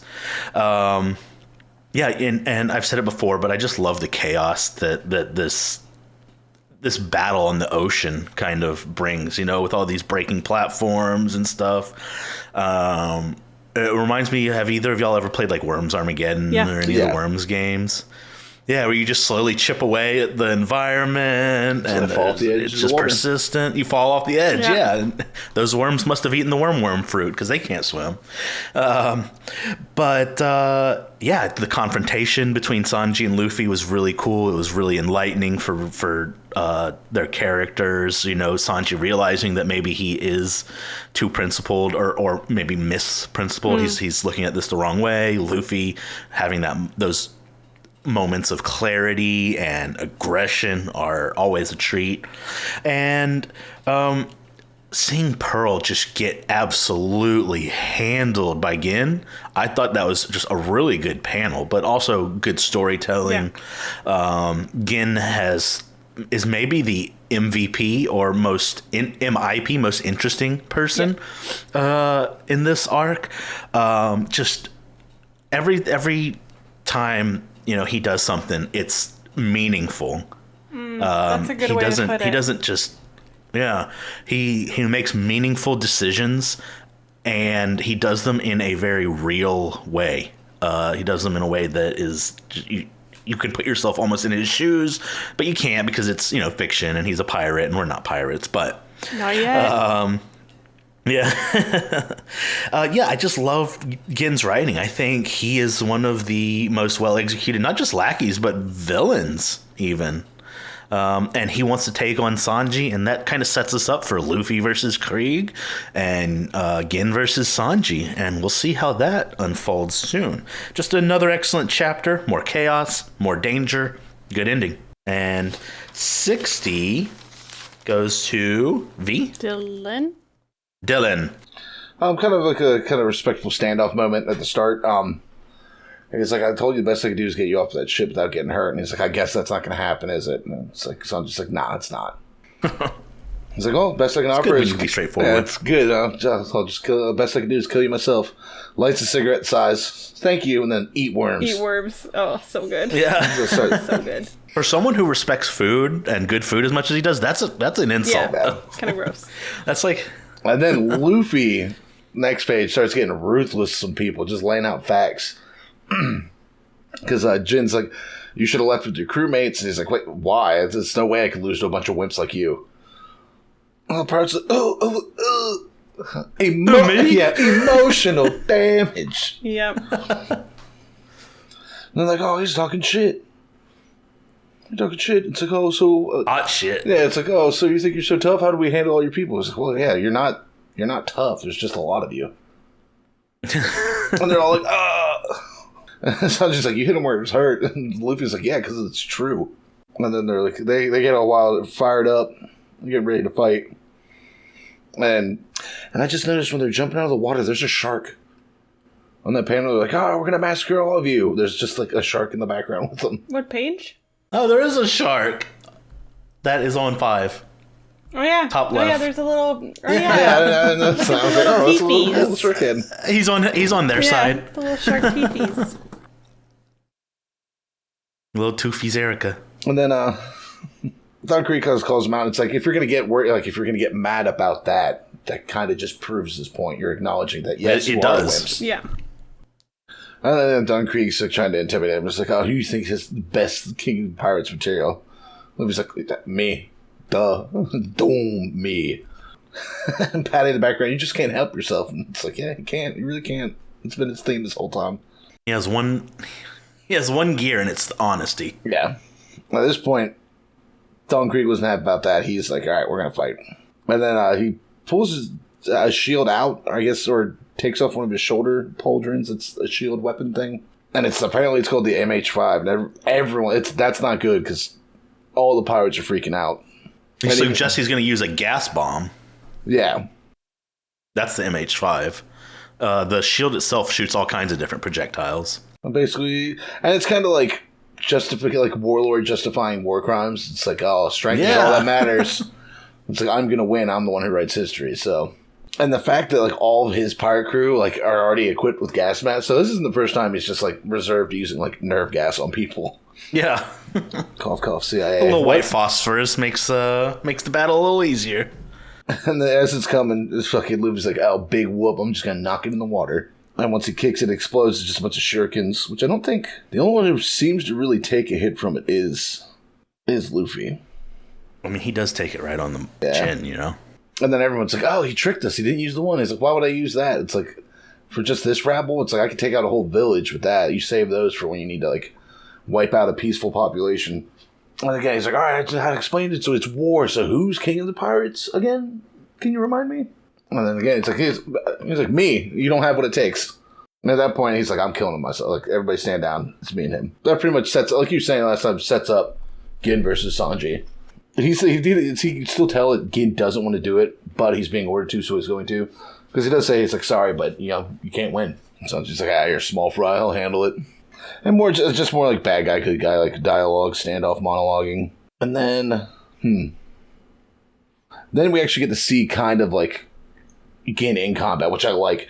I don't know what those weapons are called. I wanted to call them bow, but that's like, I'm thinking the bow staff, but it is like a traditional martial arts weapon where you have like the forearm staff. Yeah, I'm sure. I swear I've seen it in like a Dynasty Warriors game. It reminds me of in Soul Calibur 2. Sorry. There's this character, I love Soul Calibur 2. Talim, and she has the blades. Yeah, hers are a little sharper, but yes. Those are similar type of weapon. That was my favorite character in Soul Calibur 2. She was great, yeah. I was a Valdo girl, but... You would be. What? Do you ship Valdo and Ivy? I mean, who doesn't? Anyway, but Talim was a close second choice when I played Soul Calibur 2. Anyway. Which I like the design of those weapons. They're simple but effective. And I mean, the way they shattered Pearl's armor, they're pretty hefty. Well, I think that's more a testament to Gin's actual strength than the weapon itself. But you see, like, you don't get to see much of him in action, but you get to see he's got moves. Because Sanji, like, he dodges and like he's coming in for a hard kick and like easily, just like midair rolls it, air dashes that bitch. And at this point, it cuts where he's got him pinned neck to the ground, like not looking good. Cigarette's still puffing. Yeah. Not looking good for Sanji at the end of the chapter. That's all I got. A lot of like villain monologue shit going on, but not bad. Beat. Yeah, so I don't have a whole lot for this chapter or for the two next ones either. Probably, as Dylan just pointed out, it is a lot of like action shots, a lot of like dialogue. So I don't have a whole lot, but I do have some. Yeah, so as Dylan pointed out, turns out Luffy is also ruthless so when it comes to his brutal honesty. Sanji points it out accurately when he says you hit them where it hurts, when he's just, shit talking, like there's no tomorrow. And he, like, I can't even say that there's any malice in there. It seems to me like he's just being honest. Mm-hmm. I would agree. He's not just trying to hurt them. He's just saying the truth. And again, Luffy is unwavering in his resolve. He truly, sincerely believes that he will be the king of the pirates, and I don't think anyone or anything can change his mind. And then, so there's a moment there where I thought that Don Krieg was actually about to be culpable of biological warfare on top of other crimes against humanity that he's committed so far. It does come back. But the shuriken bomb caught me off guard, as it did Luffy, I guess. It did not expect that one. And then I just want to point out, we're talking about how Jin is a badass and his weapons are really cool. Just that last panel of the whole chapter where he says, I can't show you any mercy now, farewell, while he's like holding his weapon on Sanji's neck and keeping him on the floor was just a great art moment, great way to end the chapter. That left a bit of a lasting impression. And again, I really like these different creative poses that Oda draws. I just think it's worth noting and paying attention to those special moments.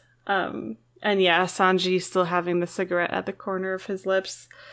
Just a great, great shot. That's really all I had for chapter 60. Yeah, I don't have much more than you guys. I'll probably just end up repeating some of what you've said. Gin and Sanji square up. Luffy calls the Krieg pirates wimps. Krieg himself steps up, he's getting ready to start putting his work in. And his work involves at least threatening what would possibly be considered a modern day war crime, with his chemical attacks and his gas, his poison gas and all of that. Luffy takes him at face value and goes to intercept the attack, and it turns out it's actually a canister bomb, I think is the best word for it. Just shoots out shrapnel of shurikens, and again, the fights are still kind of being worked up to. The Luffy versus Krieg, Sanji versus Gin. And this chapter was mostly talk, just a smidgen of action, just enough to keep your appetite there for it. It's the calm before the storm. It's what you would expect from a chapter like this. But I had been kind of spoiled by what's come before and what will still yet to come. But that's all I have to say about chapter 60. And then I think 61. Oh wait, and the popularity poll, I just wanted to point out a couple things on here. There will be more of these. They do like somewhat regular. It's crazy to me. If you look tiny print on the bottom right, Mihawk is 14th, just ahead of Gaimon. Really? Which I didn't even notice that small. I like how Sanji's more popular than Nami, though. Kuina is here. Kuina is in the top 10. She's the lamest one of the bunch. Can't handle stairs. And freaking Mihawk isn't. What the heck? I know. Well, you only see Mihawk for like a chapter or two. But he makes a lasting impression. Yeah, true. Sorry. Yeah. Also, he's gonna. I'm sure he's gonna come back. Like, it gets as detailed as Rabbit Snake and Pig Lion from Gaimon's Island and stuff. Like, they're in there. They should be number one. But honestly, I just thought it was interesting, and it tells you how many votes everyone got. And I'm happy it is that Zoro interesting. got second. Oh yeah, classic. And then Sanji and Nami are only separated by about 90 votes, less than 90 votes. So I just thought it was fun. Yeah. 61V. Yeah, sure. So this chapter begins once again with the heavier art style, it seems, especially the last panel with Sanji still laying on the ground with the metal bar to his chin. Again, really good choice of art style, and I know that we had spoken last episode about how he doesn't do that very often, but I can appreciate that when he does do it, it has a meaning. Like, there's a reason why he chooses... I feel like it's relevant to the story that's being told or to the page that's being drawn. Like, it makes sense. It also always like seems to follow up like a cliffhanger that's actually like one you want to dive into. Yeah. Maybe not always. Maybe I'm short-term memory here, but yeah.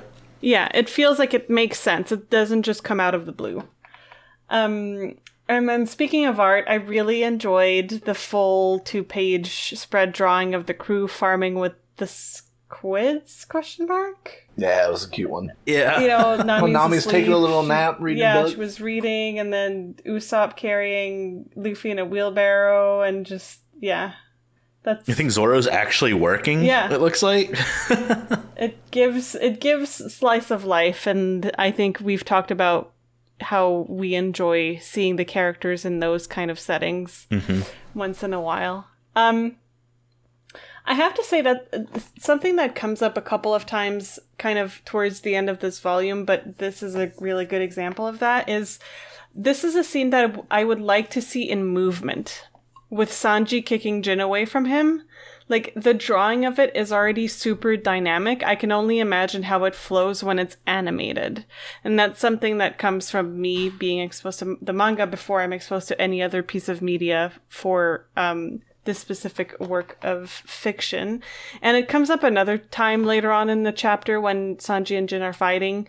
I think the author does great at drawing the movements, but it's not the same as if I were to actually see it move. Because I can picture it in my mind. I can picture how the images flow from one to another in my mind, and I can create the movement to some extent, but it's not the same as actually seeing it move. I don't know if that makes sense. Yeah. Yeah, so that's something where I'm like, oh man, maybe when we get to a point where I can watch a couple episodes of the manga, I would go to that specific scene and see how it, the anime, how it happens. Yeah.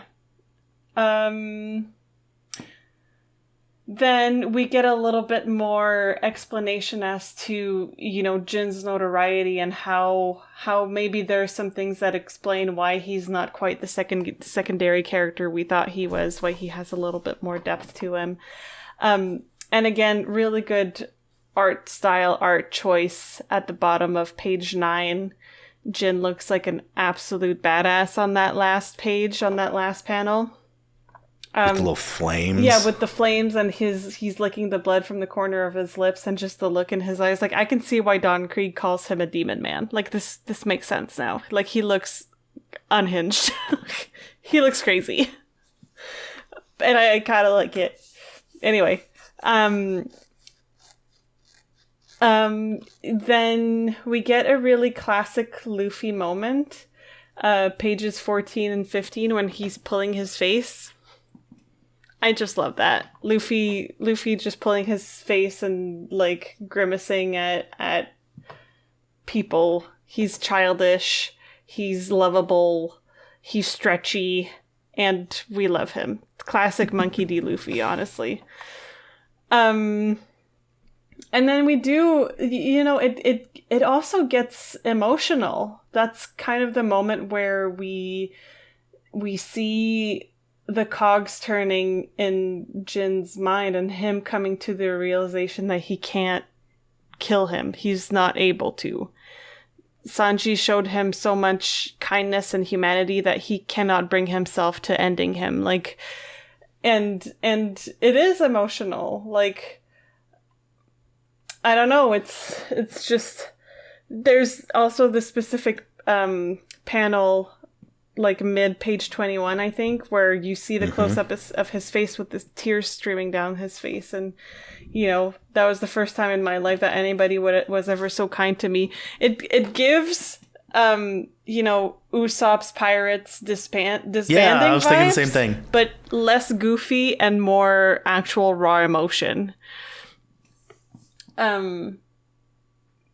Yeah, and I think that speaks to Jin's character and Jin's depth of character, which we've mentioned several times at this point in the episode, is he is, a dangerous pirate. He is someone that for sure has probably killed numerous people, but he still has integrity and value for humanity, and he still has principles and things that he cares about. And I think that's just really great character writing, especially like we said, for a character that feels or is presented to us initially as a secondary character.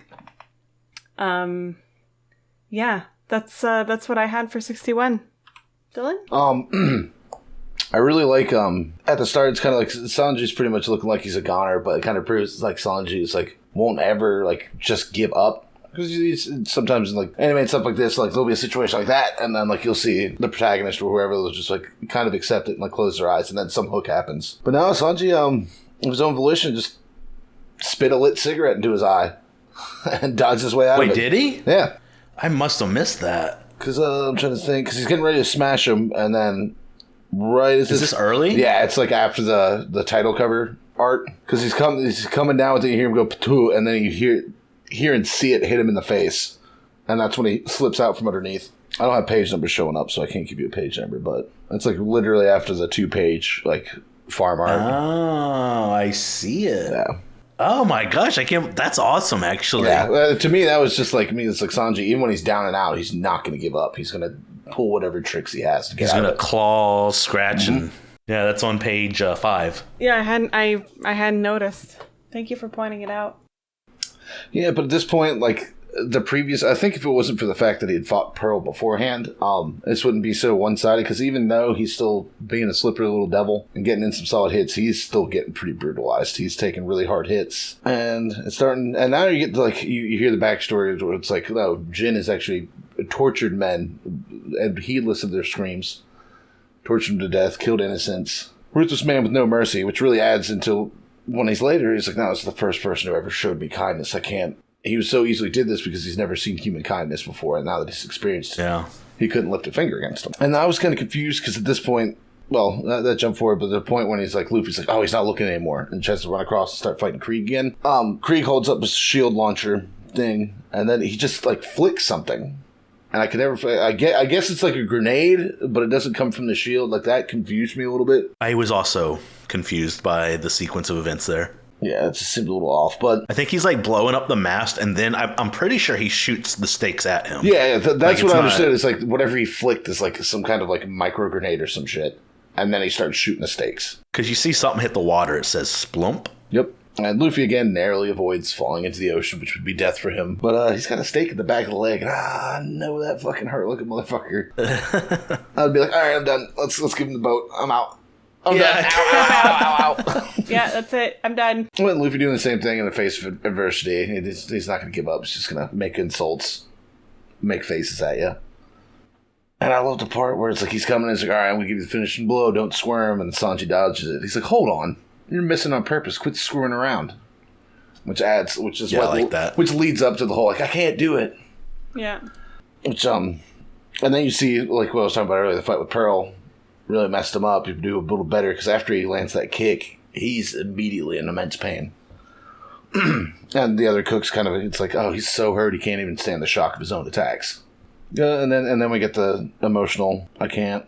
And it looks, the way the cliffhanger ends, looks like Krieg's getting ready to maybe deal with a insubordinate who's being a little testy. Might be about to commit a war crime. Yeah, because it says clank, so I'm assuming he's loading in a new canister. All the pirates are oh shit, no! Da, da, da.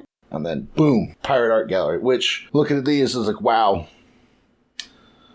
Some of these are children that have way more talent than I'll ever have in my life. Because the 14-year-old's drawing of Luffy is really fucking good. I know. It is That's good. Super duper good.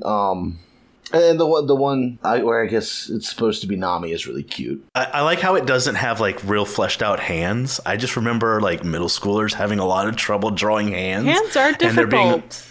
They are, but I just remember a lot of like poses for art where their arms are like behind their back. Yeah. Does anyone have? Yeah. Did anyone grow up with those same? I was stick figures. They didn't have hands. Yeah, exactly. I didn't even have that much. So and their more respect. And their heads were kind of lumpy. Like even AI has trouble with hands. No, that's so that's how you can tell is look at the hands. And everyone's like, "Is this AI?" I'm like, "Look at their hands.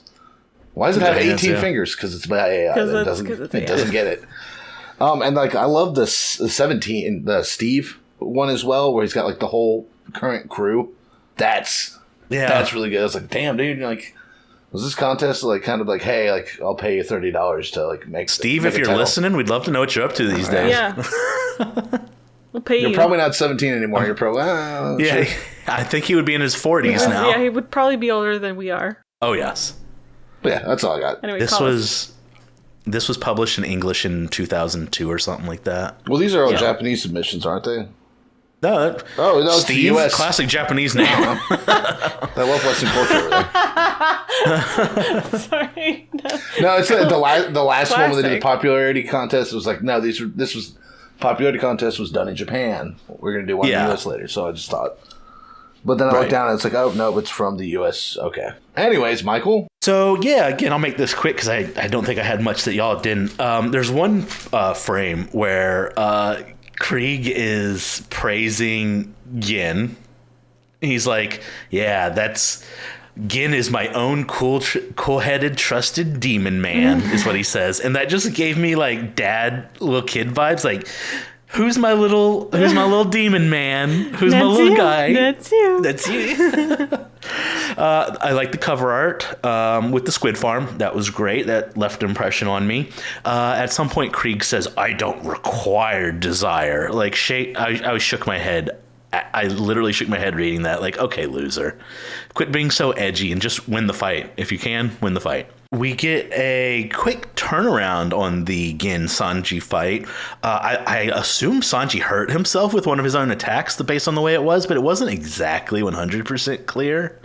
Well, they mentioned like, at this point, like all of his ribs have to be broken. Yeah. Right. Before that. So that's probably, it's like you kick someone and you're like, trying to breathe in. It's like, ah. Yeah. And then, Gin not being able to kill Sanji is just, it's a fold you maybe at this point kind of expected, but maybe also not so really. Good. But it's good. It pays off good. And I thought this chapter was excellent. The action was pure. It was just to the point, good. It had a purpose and an absolutely emotional ending that landed. And that's what you're looking for, you know? This chapter was great. It got to the point and it got its points made. 62 at Dylan, right? Yeah. And 62 picks up where we left off. I mean, the title of this chapter is the MH5. There's MH5, so. Isn't that airliner that sunk in Indonesia? I'm kidding.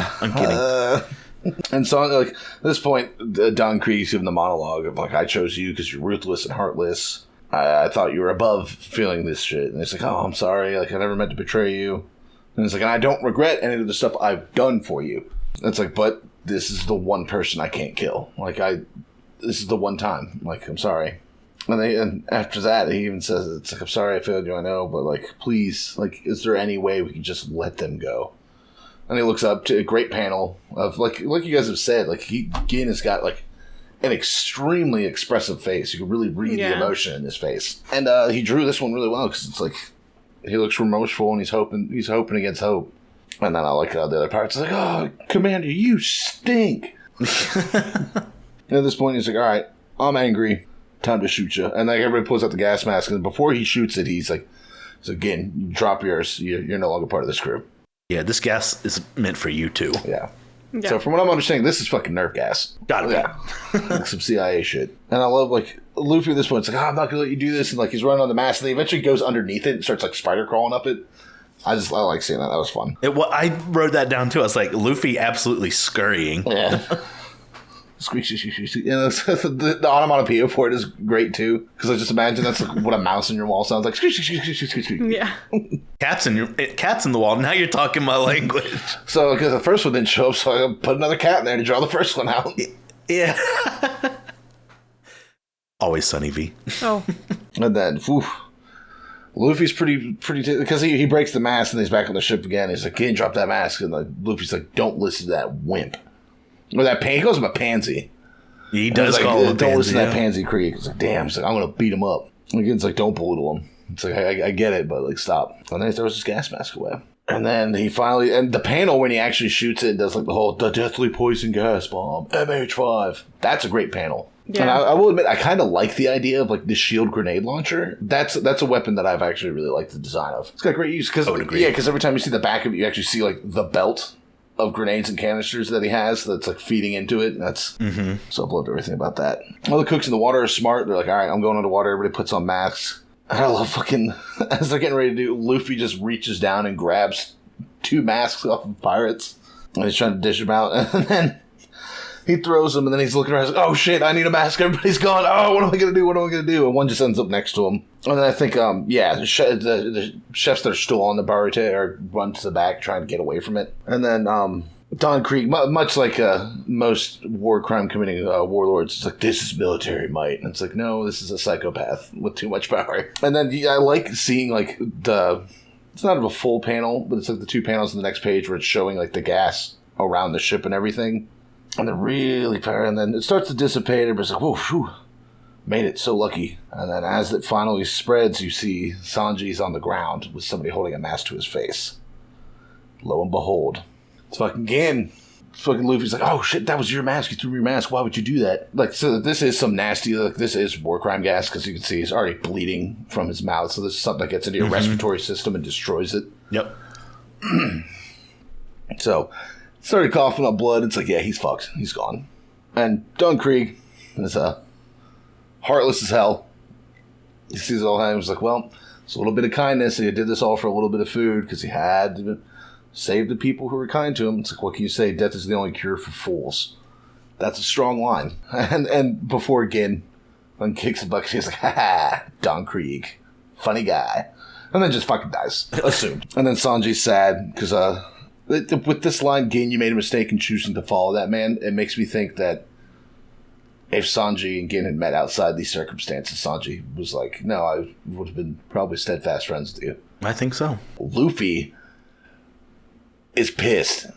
Like, this is to go even further beyond shit. That's getting ready to kick off. And then the chapter just ends. That's how they end it. Krieg! Yeah, Krieg! It's just like, damn. Fuck, that start of the next volume, it's going to be heavy. I can already tell. But that's all I got. B? Yeah, so, again, I feel like I don't have a lot of notes, but it was a very intense chapter, I found. So, yes, he's actually going forward with biological / chemical warfare. Great. So Don Krieg really is a piece of shit. We can all agree. Okay. We have now all agreed that he is a terrible human being. We have a few good art choices at the beginning, I found. So, like, we basically start with kind of a wider shot of Sanji laying on the ground and Jin, I don't want to say bowing over him, but, slumped over, coming to the realization that he can't kill him. And then the face he makes when he basically begs Don Krieg to spare the ship is heartbreaking. It's really, really sad. And then, just all the hubbub around the MH5 and the masks and all of that. And the ending of that chapter, and I hate to jump straight to the ending, but that's what really, really got to me. The ending of the chapter with Jin going full martyr and sacrificing his mask was just like, I don't know, it kind of like remove. I don't know how to explain that. It took my breath away in a way. Like I was really taken aback by the intensity of that moment, and just seeing him standing over Sanji and holding the mask again against his face when you know the smoke dissipates. And he's, you know, you can see that he's shaking, blood dripping down from his face as he's feeling the impacts of the Nerf gas or the, you know, whatever chemical he's inhaled. Yeah, and then at the very last page with the blood dripping down his mouth, super like vivid and visceral human, like, I don't, because it's not an emotion, but it's like a state of like, I don't even have the words to describe it. It's so raw. And just the way that it's drawn conveys that so well. Yeah, I feel like I'm kind of lacking the words. And then we have another display of Don Krieg's callousness when he insults Jin by saying, "What a fool, the sin of gratitude brought him to this state." Like, how fucked up is it that gratitude is seen as a sin? Right. Yeah. I don't want to be part of that crew. No, I also do not want to be part of that crew. And then, yeah, the last spread of Luffy losing his shit is very promising. Like I've said before, full aggro Luffy is one of my favorite subsets of Luffy, along with Gluttonous, but that one's a little bit more serious. Gluttonous is lighthearted. This is intense and scary. But yeah, that's really all I had for 62. I was really taken aback by just the intensity of it all and the way that the events kind of unfolded, that I didn't take the time to write much. I just kind of was in the moment and read it. Michael? Yeah, so 62 was full of really great moments, but I think only a handful of them really require talking about, and you guys touched on them. One thing that struck me the most, I'm going to jump right to pretty much the middle or maybe towards the end, page 14. Dylan touched on it briefly. This is military might, and you get a reasonably detailed picture of the side profile of Krieg looking on as his gas is just destroying people's lives and that's a good shot. His goal. Yeah. And it just it gives me so many Darth Vader vibes. Like, I could see Darth Vader saying, like, "This is military might," doing some fucking Warhammer shit, exterminatus, criminal shit. Yeah. And then the next panel is just whoosh. Cuff whoosh specifically is the onomatopoeia used, and you see the Baratier just covered in gas. And I mean, Gin says, "I deserve to die" at one point. Like, he's so torn. Like, he knows that he's doing the right thing for him, but he also at the same time realizes that this is the wrong thing. He shouldn't be doing this, and he should be punished for it. And it's heartbreaking and it's powerful, and I love it. I love it. But that panel, "This is military might," it's so small and like blink and you'd miss it kind of deal, but I just feel like that nails Krieg to a T in that one simple panel. Yeah. Very much agreed. Yeah, just overall, another kick-ass chapter. It shows some raw, real emotion, some raw, real just scenes here. Gin is an all-star in this volume, in this arc. And what can I say other than I love it? Oh, and Luffy just raging at the end, always a pleasure. But yeah, that's 62. So we're gonna move on to some final thoughts on the volume as a whole, and as has been tradition, I'll go ahead and kick things off. This volume, I would love to hear what you guys have to say in comparing it to the previous volume. And also the Baratier as a whole, but I feel like the Baratier as a whole really kind of centers around what we read in the last volume and, of course, this volume. I'm just curious how it stands up. I think it gets real close. I don't think it's better than volume 6, I believe, was the last one. Yeah. I think the Mihawk scenes and all that were really cool and just much bigger than the Baratier itself. And that was fun. But this really executes the situation at hand well. I think there are some moments where it falls flat, and that's also, something that I could say does not put it above, but it's a top 3 volume for what we've read so far. I'm not saying that officially. I'm not going to go ahead and, quantify these things. Don't hold me to any statements I say top this, best that. But yeah, this was fun. And it has definitely, as far as the arc as a whole, it has definitely delivered more emotion, more not permanence, importance, and just some of the best art I think we've seen. Maybe not the best, because the Usopp Pirates disbanding is maybe my favorite 2-page spread we've seen. But I digress a bit here. Just loved it. Loved it. And I would put it just behind our previous chapter. Dylan? Yeah, I would say the last volume I liked more. Just felt like the action was a lot more intense, a lot more gravity to some of it, where not so much. Which isn't to diss on this one at all. This one was also a phenomenal volume, but this one, I felt like the last one was kind of like more quick explanations and a lot more action, where this one's like, no, we're going to deep dive and kind of explain why the characters are the way they are, which was necessary, needed that. So, I definitely like the other one more, but this one was super solid because I learned a lot of stuff. And there's actually finally we're getting an actually really complex villain in Gin. That was good. Yeah, not even the main villain. Yeah, and too. I think up to this point the villains have been extremely one-dimensional. Where it's just I'm a max hand, I'm powerful, and I'm in charge. Fuck you.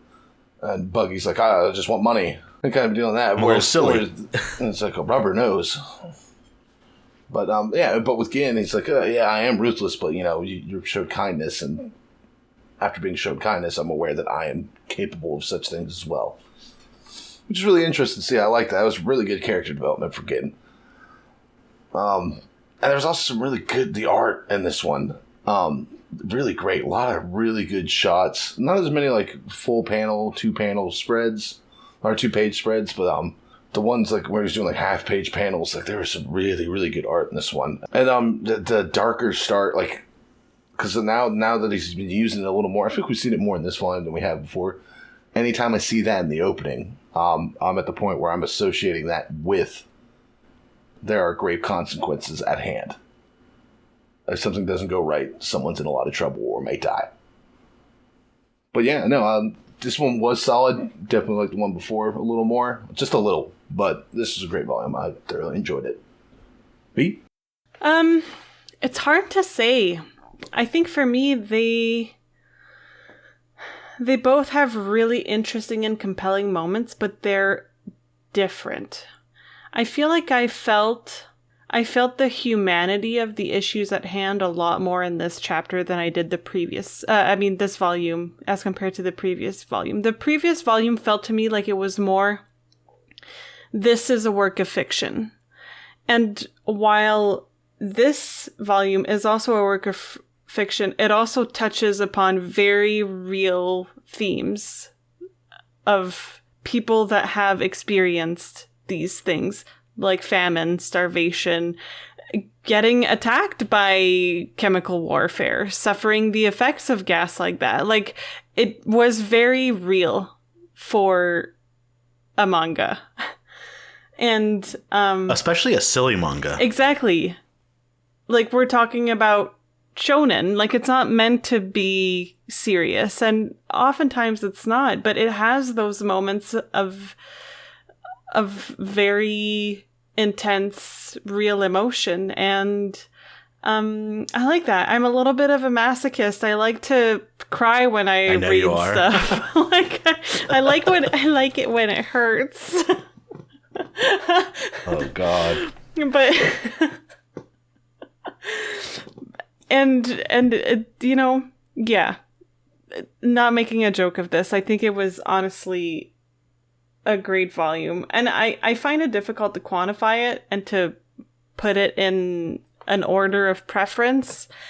I think I think this probably wouldn't hold up as well if the events of the previous volume hadn't occurred the way they did, right? It's all part of this cohesive, or mostly cohesive, whole. And I think it does not do it justice to try to see it by itself. I know we have to, in a sense, because we are exploring this volume by volume and we are in a position where we're kind of picking things apart. But I think in terms of putting that in order of what I enjoyed more or favorites or whatever, I find it really hard to do. Is it safe to say that this arc is better than the Syrup Village, is better than... Yes. Buggy's was called Orange Village, even though I don't think they ever say yes, it. And then Romance Dawn. I would say so. I did like the Syrup Village arc because I liked Kuro as a villain. I thought he was a really good villain, but that was the highlight of this. Whereas the Baratier arc so far is just, there's so many very interesting characters reacting to events in very human ways. Nuance. And I really appreciate that. Like I said, I actually did shed a tear these past couple of chapters because of what was going on and because of the intensity of the events and the pain that was felt, right? I could perceive that pain in the way that the manga was drawn. So I liked it a lot. I just have trouble saying whether or not I would call that my favorite, but yeah. Sure. Yeah, no one's gonna put this, hold you in court to back up your opinions that are expressed here.